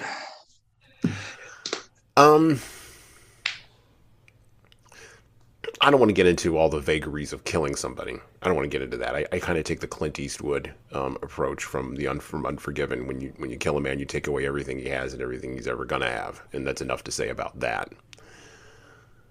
The decision, though, that millionth of a second moment, right? Whether it's either me or the patrol, right? And I can't save this person. And by the way, I don't know this person. I've never met this person. I'm sure this person has a family. I'm sure this person was somebody's son or brother or uncle or cousin or whatever. And this is where people in business sometimes use military language. Like the founder of 37 Signals is opposed to the use of all of this military language, and probably would be opposed to this podcast too, podcast episode too, because business is not war from his perspective. And yet at the same time, well, he describes himself as a business pacifist. Yeah, well, the only thing I'm going to say to that is Golf Foxtrot Yankee. He can read into that what he wants to. Yeah, well, he's in Chicago, so you can go find him. He's somewhere in that city. You can have a conversation with him. And again, I think that perspective of his. And it's weird because you have two different lines in business, right? In business conversation and business talk. So you do have the line of the Silicon Valley, and this is what he's opposed to, quite frankly. I mean, I understand his perspective from this point. You have the Silicon Valley, I've never been in a fight in my life, pencil neck, individuals who are using war language with other people's money. For sure, that's annoying. I'm opposed to that. Like, give me a break. Stop, right? But then the other track you have is people who haven't had those kinds of experiences in other parts that are not Silicon Valley, utilizing that language to motivate people, right? Because there's something primal that comes out of that language, right? We're going to kill our competitors. We're going to destroy their businesses. We're going to battle our customers, right? And this is, and Freed, not to his credit, Freed mixes all this language together and it just says, no, I'm opposed to all of it. Stop using all of it. Without the nuance that's required to understand or to make a clearer statement that says, hey, all you Silicon Valley nutcases who've never marched a post in your life, shut up. That's a more accurate statement. Versus everybody else who's trying to use the language of battle or the language of killing to get to something deeper and primal, to pull something as a motivator out of their people, to get them interested in moving forward on an initiative. This is the not the challenge. This is the dichotomy of marketing versus reality. And marketers ruin everything. I'm a marketer. Marketers ruin everything. They just do. But this also gets back to that idea of marketing war, right? Marketing a war experience, which is, quite frankly, Hackworth is really good at that. I mean, don't get me wrong. When he got on his show, not his show, I've watched the interview that he did on C-SPAN years ago, before he died, years after he did the initial show after after Vietnam, where he kind of called out everybody, right? And he understands what he's doing. I mean, he's working the camera just as good as any actor would. He's working and I see it. I see him working the camera. I see him pausing in certain places. I see him doing certain things with his eyes and his face. He's media savvy. He knows exactly what he's doing.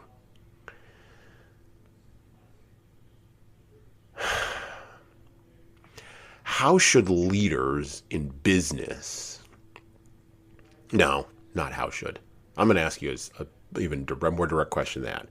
Should leaders in business be using war metaphors, particularly around a guy like you or other people who've actually done the act of taking someone's life? Or is that language we should just abandon and find some other language, because we just don't have the experience to give that language meaning beyond just surface marketing? Well, I guess if you start banning words, there's a whole bunch of other words that I would definitely put forward first, such as individuals that are saying like every 4 seconds. I just want to slap them in the mouth and send them back to grammar school. Right. Drives me absolutely insane.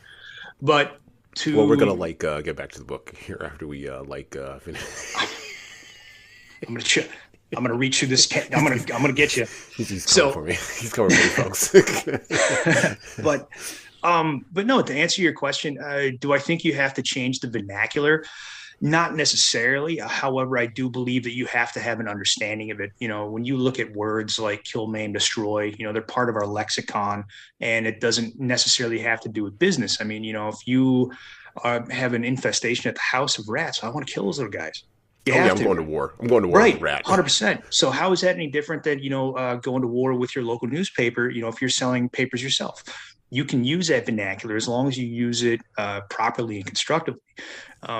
I think that you would have a much harder time dealing with those individuals in middle management or even in upper management that start allowing the war stories to get to their head in terms of, I did this, I did that. When you were so far removed from it, you couldn't tell me a single individual who was actually in that particular situation. Mm-hmm.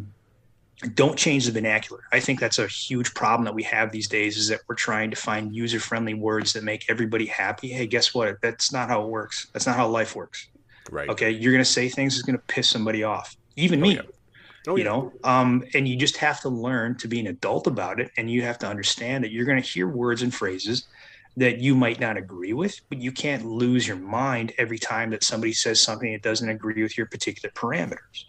So when it comes to language such as, and especially for marketing, we're going to do battle with Nike and sell a better shoe. I don't care, because if I'm worried about what kind of vernacular that you're throwing out there to try to sell your shoe, saying that, battle triggers me because, I fought in several engagements overseas. What's that do for me? And what's that say about me as a person? That to me shows that if I allow a word such as battle, war, combat, whatever, get into my psyche, that something's already damaged inside of me to begin with. I need to go talk to somebody, because I can't function in the normal world, much less run a company or even like a section within a company if I'm worried about what somebody's going to say to me. Because how am I supposed to constructively articulate an issue that I'm having if there are certain words that I can't use because I'm afraid that, Joe Schmo, who we hired 2 weeks ago, might lose his mind, go get a lawyer and sue the company? That's no way to run your life. Sorry, I disagree. There's no way to run a company anyway, at the very minimum. Yeah, right? So unfortunately, though, we've gotten to this place in society where, kind of like Hackworth when he was calling people out for the absolute disaster in Nam. People don't want to take that responsibility, and so they're going to shovel it down as far as they can to the lower rungs. Well, And you use that term grown up, and you're the probably about the fourth person this week that's used that term. Not with me, not directly at me. I'm fine, but in the context of like other things. Well, right, I'm fine. Trust me, I'm a grown up. I got a corner on that. It's fine. I got a house on the block. We're good. Um, but I'm hearing this term being thrown around more. Or it's like when you buy a yellow Maserati, you see yellow Maseratis everywhere. All of a sudden, sure. oh my God, everybody's got yellow Maserati. No, it's just you've got one now. So maybe there's something going on in my head this week about what does it mean to be a grown up. But I'm hearing this term more and more, and I think it's because there's a failure, not a failure. Yeah, no, that's the No right word. No, failure. there's a failure of the grown-ups in the room to control the kids at a cultural level. And I think part of this may be psychologically, and maybe I'm going to use a broader term here, not religious in a religious sense, but spiritually, I think flowing through the ether right now with the death of Queen Elizabeth. Because that woman, and I don't care about the royal family, I could care less about those people. They produce nothing, go away. And I don't ever want to hear about any of you again. Meghan Markle, I'm looking at you. Never again do I want to hear from you ever again. You're done. Go away. But she won't. She'll be around for 10,000 years now. Queen Elizabeth II, no matter what you may say about the royal family and them not producing anything, no matter what I may think, she was a grown up. She was a grown up in the old school sense of the word.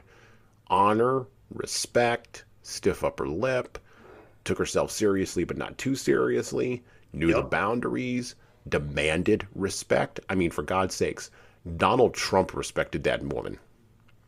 That's amazing. I mean, this is a guy who Justin Trudeau tried to shake his hand and he literally laughed in his face. Angela Merkel, Donald Trump had no love for Angela Merkel. As a matter of fact, because he couldn't do a deal with her on NATO, I am convinced that led to her no longer being the German prime minister. She could have run for another term as German prime minister. The people loved her. He wouldn't do a deal with her. He literally looked in her face and was like, no, sorry, pass. No respect, right? But the queen? You didn't muck with the queen. She was a grown-up. There are grown-ups in the room. There's grown-ups in organizations. There's grown-ups in celebrity. There's grown-ups in politics. Where have all the grown-ups... There's grown-ups in leadership. Where have all the grown-ups gone? Where are they? Because we need them. I think Because that's the kids are running things on Instagram Reels and TikTok. right. Well, I mean, I'll give you an answer, and then I think that this is a whole nother conversation. But I think it goes Oh yeah, this back is another to rabbit hole. Yeah. I think it goes back to our generation when we were kids. You go back to that old book, my friend, was it My Friend Flicka, where the kid was raised with a television. Yes. And that's how it was for us. And it's no fault of my parents or my grandparents, it's just how things were. However, I didn't really learn a lot of those really good parenting skills until years later that I probably could have been learning as I was growing up by observing my parents because they were never around. And I think it's just a compounded situation where it's almost like a copy of a copy of a copy. The further you get from the original, the worse it gets. And nowadays, kids have no sense of consequence. They really don't, because nobody smacked them in the head and say, hey, what the hell are you doing? I think it goes, to the participation trophy in any sporting event or even at work. Like, hey, cool, you showed up and you did your job. Here's a blue ribbon. Like, really? Like, where am I? That doesn't make sense. There's no sense of striving for excellence anymore, because that even if you do a subpar job, you're still going to get something. What's the point? I look at when you and I were playing rugby together. We had the All Minnesota tournament. How many trophies did they have? Do you remember? They had two, They first had and two. second place. Yep. you That's know it. and that was it. How many teams showed up for those tournaments? 20, 30? 30, something like that. Yeah. Oh yeah. And Right. there's no reward for coming in third. Good luck. No. And you look at even some of the bigger tournaments like down in Wayne State where they've got 80 to 100 teams showing up. You think you're going to hand out 80 trophies? Get out of here. You're out of your mind. But it gave you something to fight for. It gave you something to play for because I wanted that piece of hardware to take home and show everybody, hey, this is what we did. This handful of knuckleheads with a bag of balls and no coach, and we're destroying Division I schools like Minnesota. Mm-hmm. That's why I wanted that damn trophy. It gave me something to play for. Now, if I went to that all-min tournament with you, and we knew that regardless of how well we played, that we'd still get something we could hang on the wall, it wouldn't hold as much weight. Right. Yeah. Yeah. And I look at, the military awards in the same way. There were some gimmies. You go overseas, and I know Hackworth talks about this in his book too, in terms of recognition of individuals that went above and beyond, but because some idiot back behind the front lines, A, didn't see it, B, has no relation to it, and C, doesn't really understand the dynamic of what's going on up front, ends up rewriting it to make it more wordsmithy for the individuals who are going to be reading it next. And through this giant game of telephone, some guy who single-handedly held off an entire Korean regiment now ends up getting basically a pat on the back, and they, send a yellow ribbon back to his parents and say, well, shit, sorry. It sucks. This is a conversation we could have for an entire day. So you might want to get back to your book. I think that's good advice. I think maybe that's good direction. I think maybe we should get back to the book. As we turn the corner, and again, I want to be very clear. We're literally in the first fifth of the book. We haven't gotten out of the first fifth of the book. This book is deep. This book is big. There's a lot of things in it. You can take it a fifth at a time. 867 pages. It's no slouch of a book. And the pace at which it is written is, I think RJ would agree, it's a fast-paced, well-written book. You do get bogged down a little bit in Vietnam. There's some technical things that happen in there, and you're like, okay, why are you telling me this? Some of that could have been cut. Some of that fat could have been cut. But in general, the book is as tight as you could probably possibly make it, and it is worth your time. We're going to pick up with Hackworth not deciding, but he leaves Korea after his first couple of tours, and he goes back stateside, has a few adventures, and we're going to pick up on right around page 120 with him in there, and he has returned back to Korea, and he's on a combined team, designated Task Force Evans, and where he picks up there is very interesting because he makes a point about leadership that I think is worthwhile for us to discuss. He also talks about the skills that are required to play poker, which I'm not going to get into poker. I was going to do a whole thing on poker.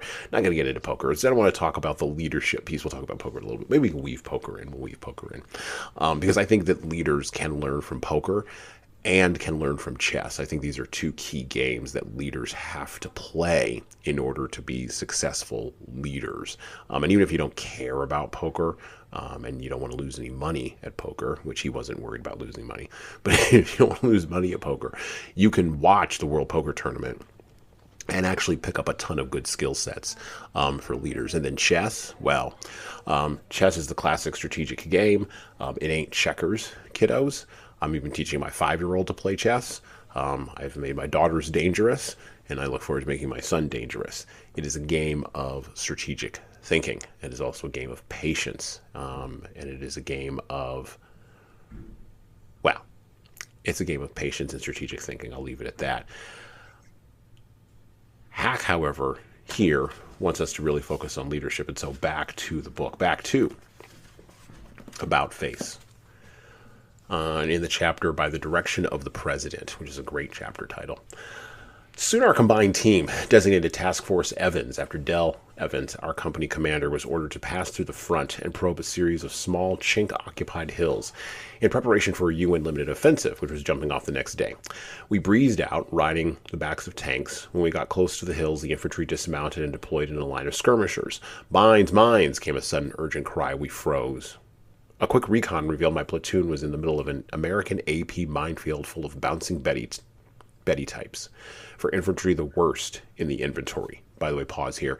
A bouncing Betty is one of those little suckers, and when you step on it, it's a landmine. And when you step on it, it bounces. The old school ones did anyway. I don't know if the new ones do, but it bounces. It comes up. It kind of circulates a little bit in the air, but usually the bounce is high enough.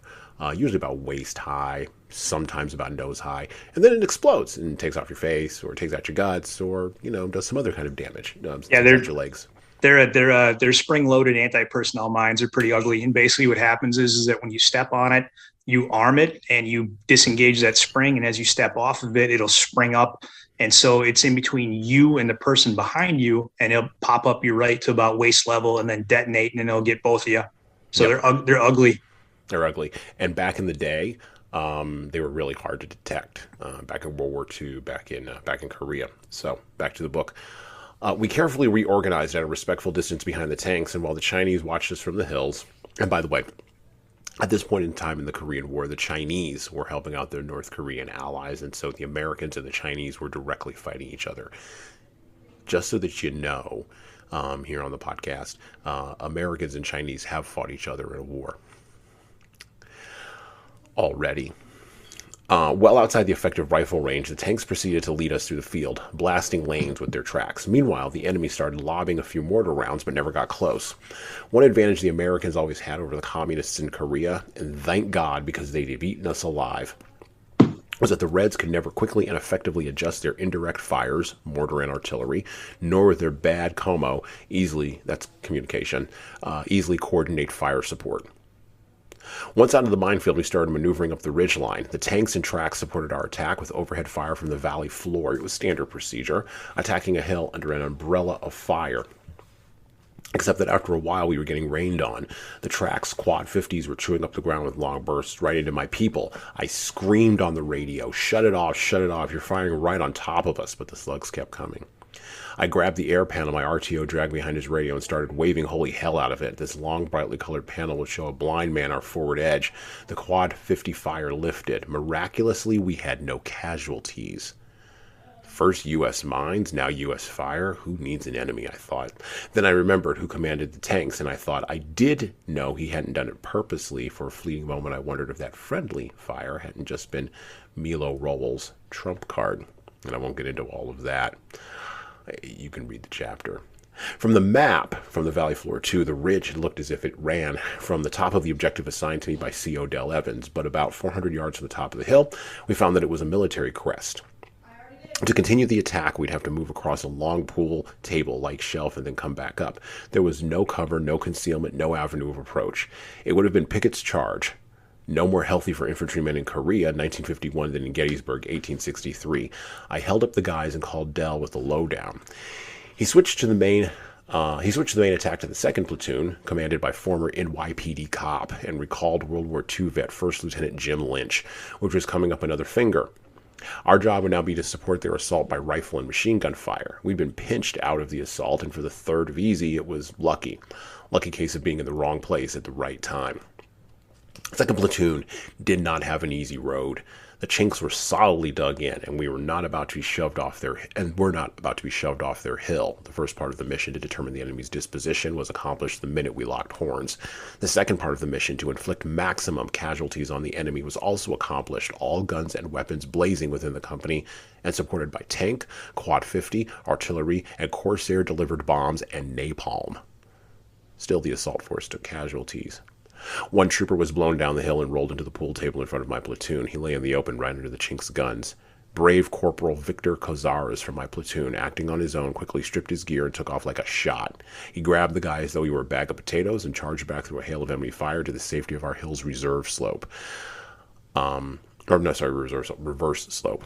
Our doc patched the kid up, and he lived.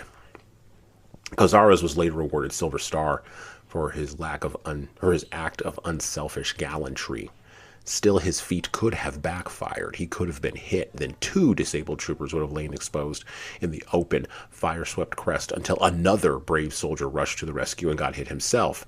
I'd seen and heard about it a million times. A leader has a difficult time preventing such waste.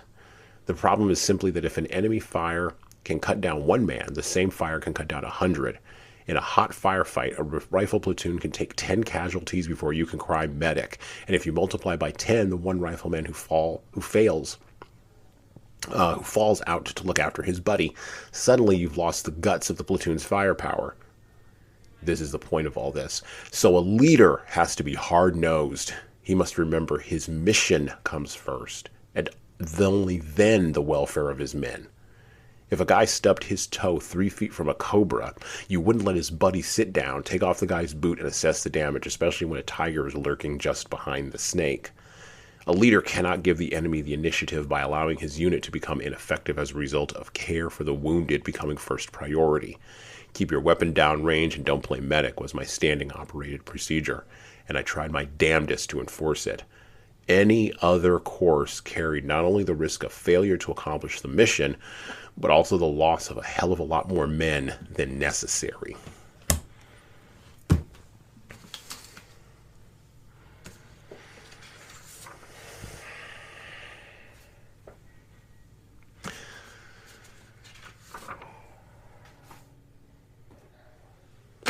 You said it at the beginning of our episode today. You said that there's the mission, and you said you even focused on this. There's the mission, and then there's the welfare. That's it. Those are the only two things. But how do you know? How do you know which is which? When the cobra pops up, it's easy because the cobra's there. You're freaking out. Like I think of a recent incident that happened in my own life. But you know, and my wife kind of got a little bit mad at me. But you know, you move the person out of the way so that the danger is over, and then you can assess a whole bunch of other different things, right? Because that's the mission. The mission is you keep this person alive, or the mission is, you know, well, the mission is you keep, I'll frame it that way. The mission is you keep this person alive, right? So the mission becomes the welfare at a certain point, right? But Sure. There's a line between those two things. How do you walk that line successfully? How do you know where it is? And then how do you, speaking of poker, how do you win that percentage bet? 3 questions in there. I think I'll get to the middle one first in regards to, you know, how do you know where that line is creature comforts. You know, whether it's in the office or on the battlefield, you know, if you are going out of your way to get something specifically for you, you don't need it unless it's ammo. Everybody needs ammo. But if it's, you know, a cup of coffee, you know, a stiff shot, a hot dog, freaking whatever, yeah, it's nice, but you don't need it at that moment to accomplish your objective. Those are the things that you typically try to set aside for your minions if you can. And those are those morale boosters when it comes to the end of a hard fight or a project complete or what have you. Hey, we're going out for beers. Hey, we're going to go get some snacks. We're going to go get some food, whatever it is. Because that's kind of what drives it. You know, it's almost like the carrot and the stick.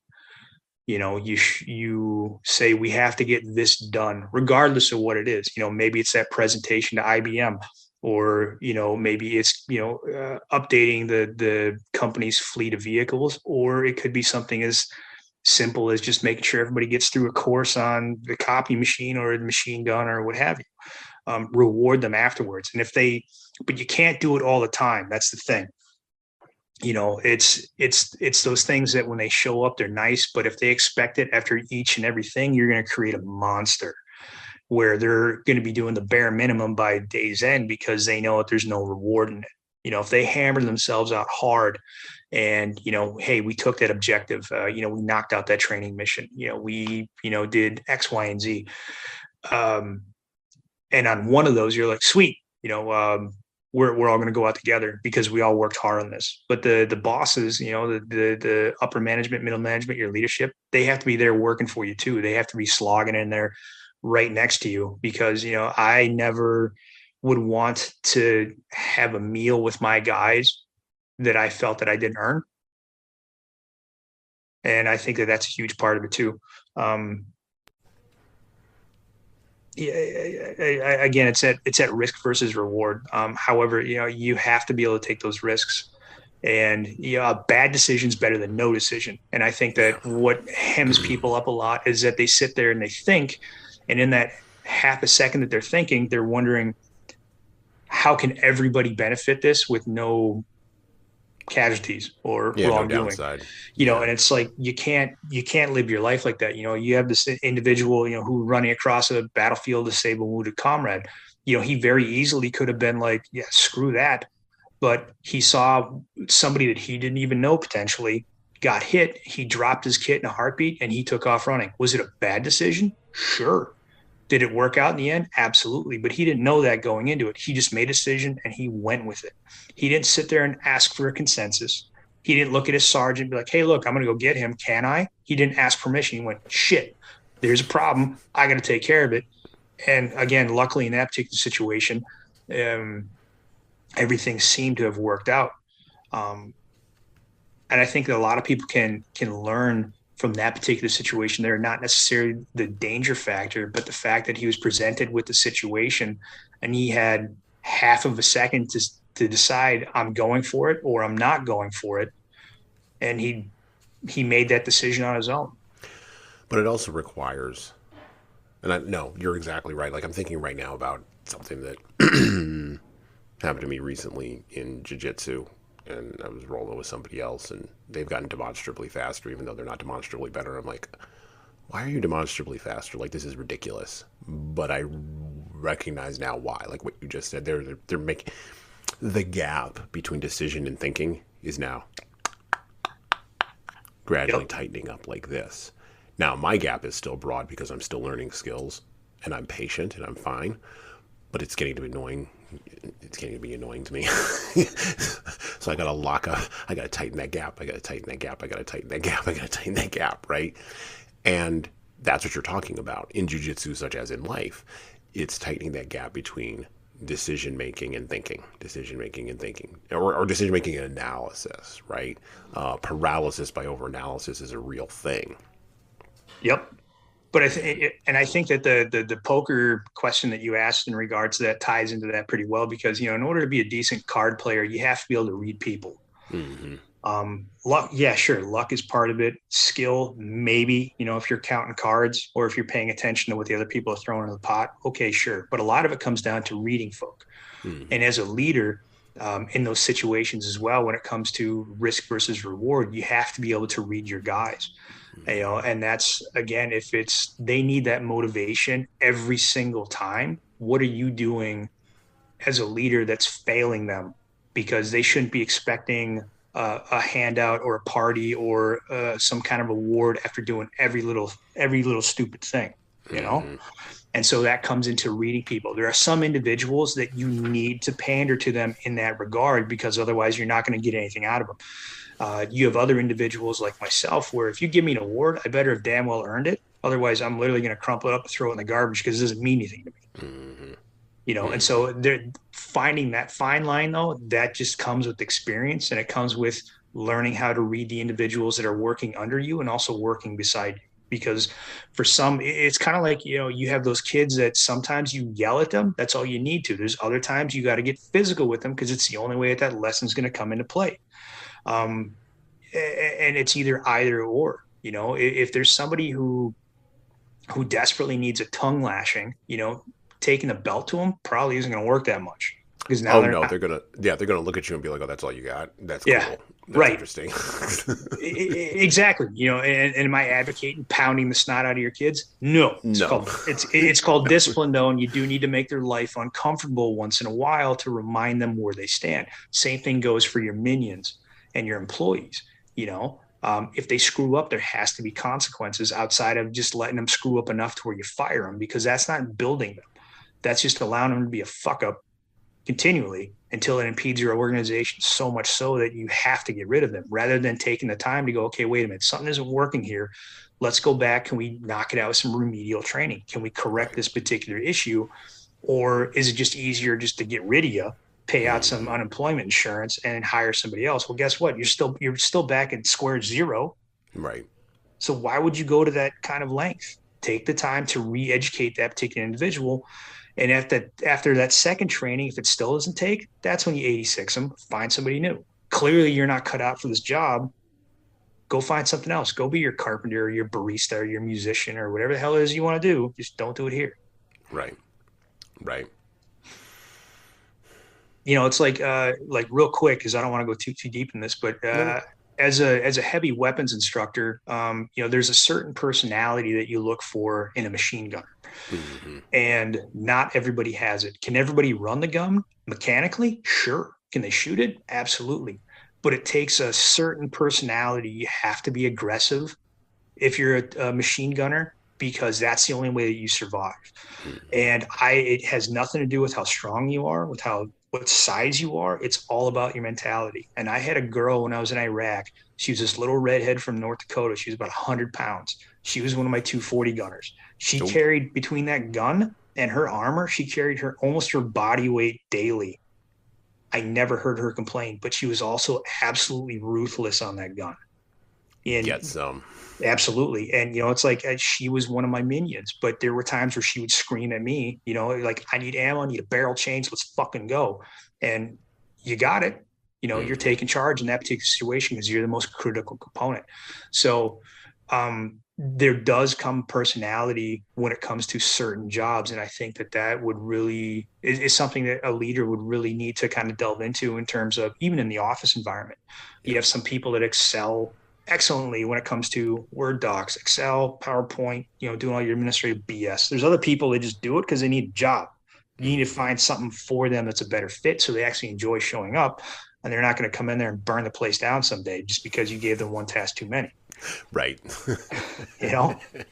Yes. I can't remember the first part of that question. It's okay. You covered all that. I asked you like 3 things in there. You fired a whole bunch at me, and I wasn't taking notes. Whoops. That's okay. That's all right. That's what I do here. It's a lot of live fire, and I just lay down a mass. We'll see what works. Yeah. We see what sticks to the wall. That's kind of my style a little bit. As we turn the corner here, because we got to wrap up. I want to be respectful of RJ's time, and I want to thank RJ for coming on the Leadership Lessons from the Great Books podcast. We will have him back on because, again, we only covered a very minor part of the book, a little tiny slice. We'll have him back on because I want to dive into Vietnam. I've been wanting to dive into Vietnam for quite some time. I have my own thoughts on that war. Oh, just as everybody else does. And the administration of it. As does Hackworth, and I want to get into Hackworth's thoughts on that. I want to talk a little bit about the maelstrom of men that were chewed up in that thing. 58,000 guys died in what was, in essence, deemed, at least at the beginning, a police action, just like in Korea, and was treated very bureaucratically by Bob McNamara and others. And even for all of that, was almost won and then was lost. And that's the most frustrating thing to me about Vietnam, is that you can almost win the war and still lose the thing because of decisions that leaders make. Bad decisions that leaders make. Ooh, I've got I don't mean to cut in, but that kind of goes back into the higher ups not having a clue as to what was actually going on the ground, and Correct. Being so far removed from it that had, say, Hackworth left and they plugged in another person, they would have had no clues where to even start. That's why we lost that thing. Yeah, well, and it seems to me, and again, this is one of those wars where. And I said this when we first invaded Iraq, and during the second Iraq war, and I said this then. I said, I hope that we have battalion commanders who are on the ground and who are in the offices back at the Pentagon. I hope, and I said this again back at the beginning of it, I hope that we have people who have learned all of the correct lessons from Vietnam, not all of the wrong ones. Again, that's a whole other conversation. And that is a whole other conversation that we will get into in a whole other episode of this podcast a little bit later on down the road, because RJ and I both have thoughts on that. Oh yeah. From looking at how that all ended up. But war is the health of the state, right? And war is cruelty, as William Tecumseh Sherman once infamously said. You cannot remake it. You can't make it nice. And leadership sometimes is cruelty. Sometimes you can't make it nice. We talk about it in very sanitized terms on the podcast. And usually at this point in time, I ramble a little bit about what leaders can do to stay on the path of leadership. And so I'll let RJ go first. RJ, thank you for coming on the podcast today. Thank you for your time. I appreciate it. What can leaders, at the end of all this, if they've made it this far, what can they learn about leadership from Hackworth, from your own experiences, and how can they use this learning to stay on the path of leadership? In my opinion, both from my own experiences and also reading into Hackworth, is that the one thing that he was really adamant about was getting to know his people. He kept a book with him where he wrote down the names of everybody that was in his divisions, and he kept track of every single person. I would be hard pressed to imagine that there are even people in my office. My office had 100 people in it back when I was working for the government. I didn't know half of them because I never interacted with them. How many CEOs know exactly who's working for them outside of who's immediately underneath them? Hackworth knew everybody. And that was something that really kind of stuck with me. And that was kind of one of my own failings. And one of the things that I learned was that I need to get out and learn more people. I need to figure out what everybody's names are. I need to figure out what their specialties are and see if I can somehow have a down-to-earth conversation, because you don't know, they might have a common interest with you, but you don't know until you actually start asking about it. What is it you do when you're not here? I'm a hockey mom. Oh, no kidding. I played hockey. I know how expensive that is. Maybe we can figure something out. Just get to know your people. And that's one of the things I really admired about Hackworth, is that every single person, if you needed somebody tomorrow, he goes, I got a squad here run by this sergeant. They're really good at this, because he knew everybody who was under his command. Know your people. Be the Vince McMahon in the helicopter for your people. Tell you what, man, that was something, it still to this day blows my mind that he just popped up out of the blue. Well, and you know what we say on this podcast, and I've said it in our shorts episodes, and I've written it down, which I guess means I'm preaching about it. Most people in most organizations who are underneath a manager or supervisor, they don't know who the mayor of their town is. And they don't know who's on their city council. They have no clue. They may have an opinion about whatever the president of the United States is doing, but it doesn't really matter if they even know who the president of the United States is currently. But it doesn't matter. But everybody knows who their boss is. Everybody knows who that leader is. And that's who they care about. Leaders, your job, and I think Hackworth would agree with me here, your job is to see the big picture, but not be overwhelmed by it. Pull your head up and look around. You can stay down in the details. You can stay down in the trenches if you would like, or you can stay up in the clouds, right? Clouds and dirt if you want. But both of those are suboptimal positions. You have to see the big picture and you have to see the details. You have to do both of those at the same time. You have to know your people, as RJ just said. And by the way, know your people means actually care about knowing them. If you view your people as widgets or just as replaceable cogs because, well, someone here quit yesterday and you'll probably quit tomorrow, you'll never actually get to know your people because you won't actually care about your people. This requires empathy, and I'm not talking about hugging your people or inviting them over for a barbecue.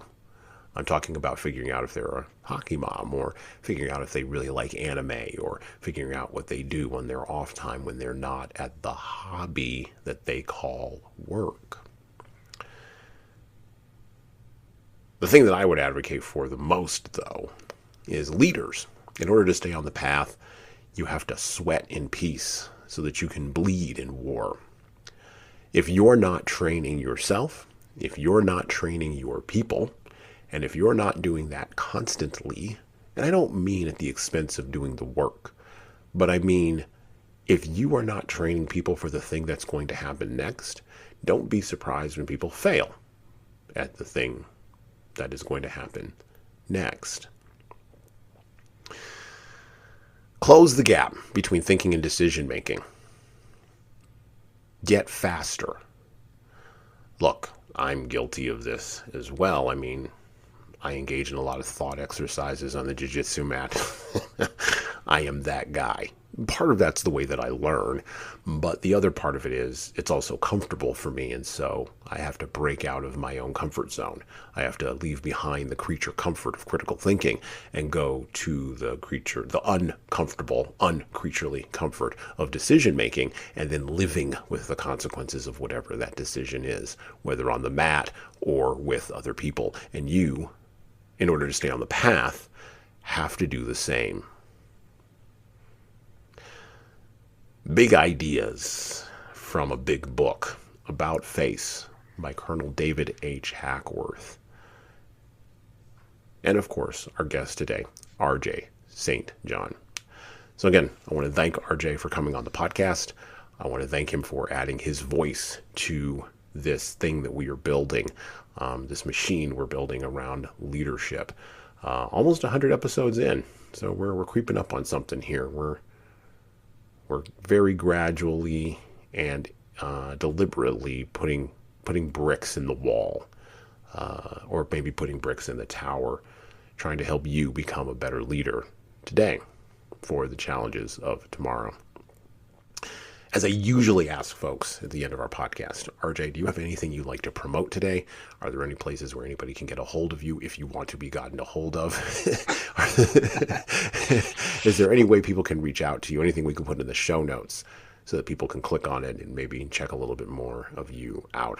I know you don't post on social media too much. So No, you're not that guy. I'm kind of a social media ghost. I do not have an electronic footprint, specifically just because of who I used to work for. Yep. So I'm very, very scarce. However, feel free to send me an email.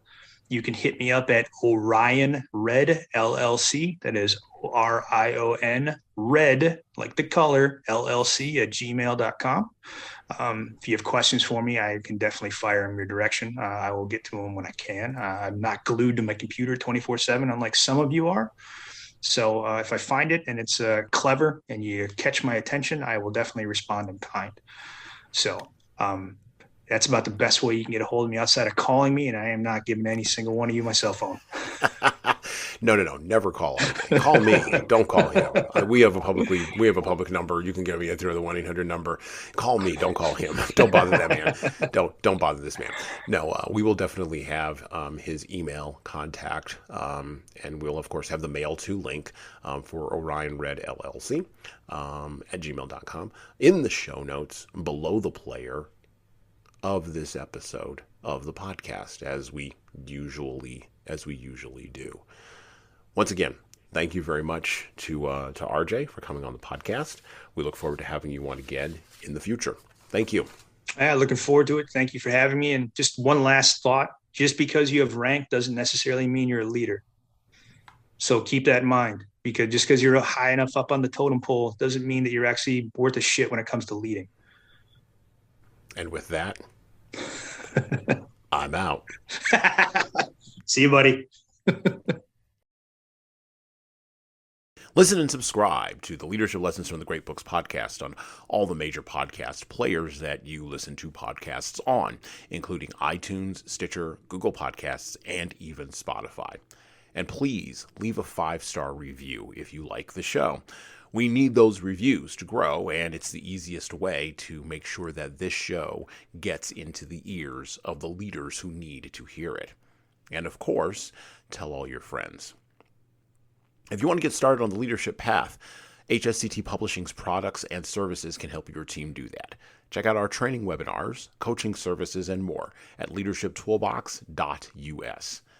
We also have a video-based subscription service, that's software as a service, that can help your team become better at the individual level. 60 modules and over 100 hours of video and written content for you at leadingkeys.com. That's leadingkeys.com. We've also got books that will help you and your team grow. Pick up a copy today of My Boss Doesn't Care, 100 essays on disrupting your workplace by disrupting your boss, and subscribe to the Little Red podcast I launched earlier this year with the same name as that little red book. My most recent book is 12 Rules for Leaders, The Foundation of Intentional Leadership, co-written with contributions from Bradley Madigan. This is the book for right now that was written for leaders right now. Pick up a copy by heading over to 12rulesleadersbook.com/now. That's 12rulesleadersbook.com/now. You pay for shipping, and you'll get a copy of my second book as well. Finally, you can get all these books in paperback, hardcover, or as ebooks on Amazon, Barnes & Noble, Kobo, and any other place online you order books. Finally, HSCT Publishing is on YouTube. Like and subscribe to the video version of the Leadership Lessons for the Great Books podcast on the HSCT Publishing channel on YouTube. Just search for HSCT Publishing and hit the subscribe button. You'll get our weekly video updates, which is the video version of this podcast. And of course, you're going to want to subscribe to my other podcast. That's right, I do more than one. The Hasan Sorrells Presents audio experience, where I talk more casually with a broader range of people about all matters that matter in the world today, from arts all the way to analytics. All right, that's it for me.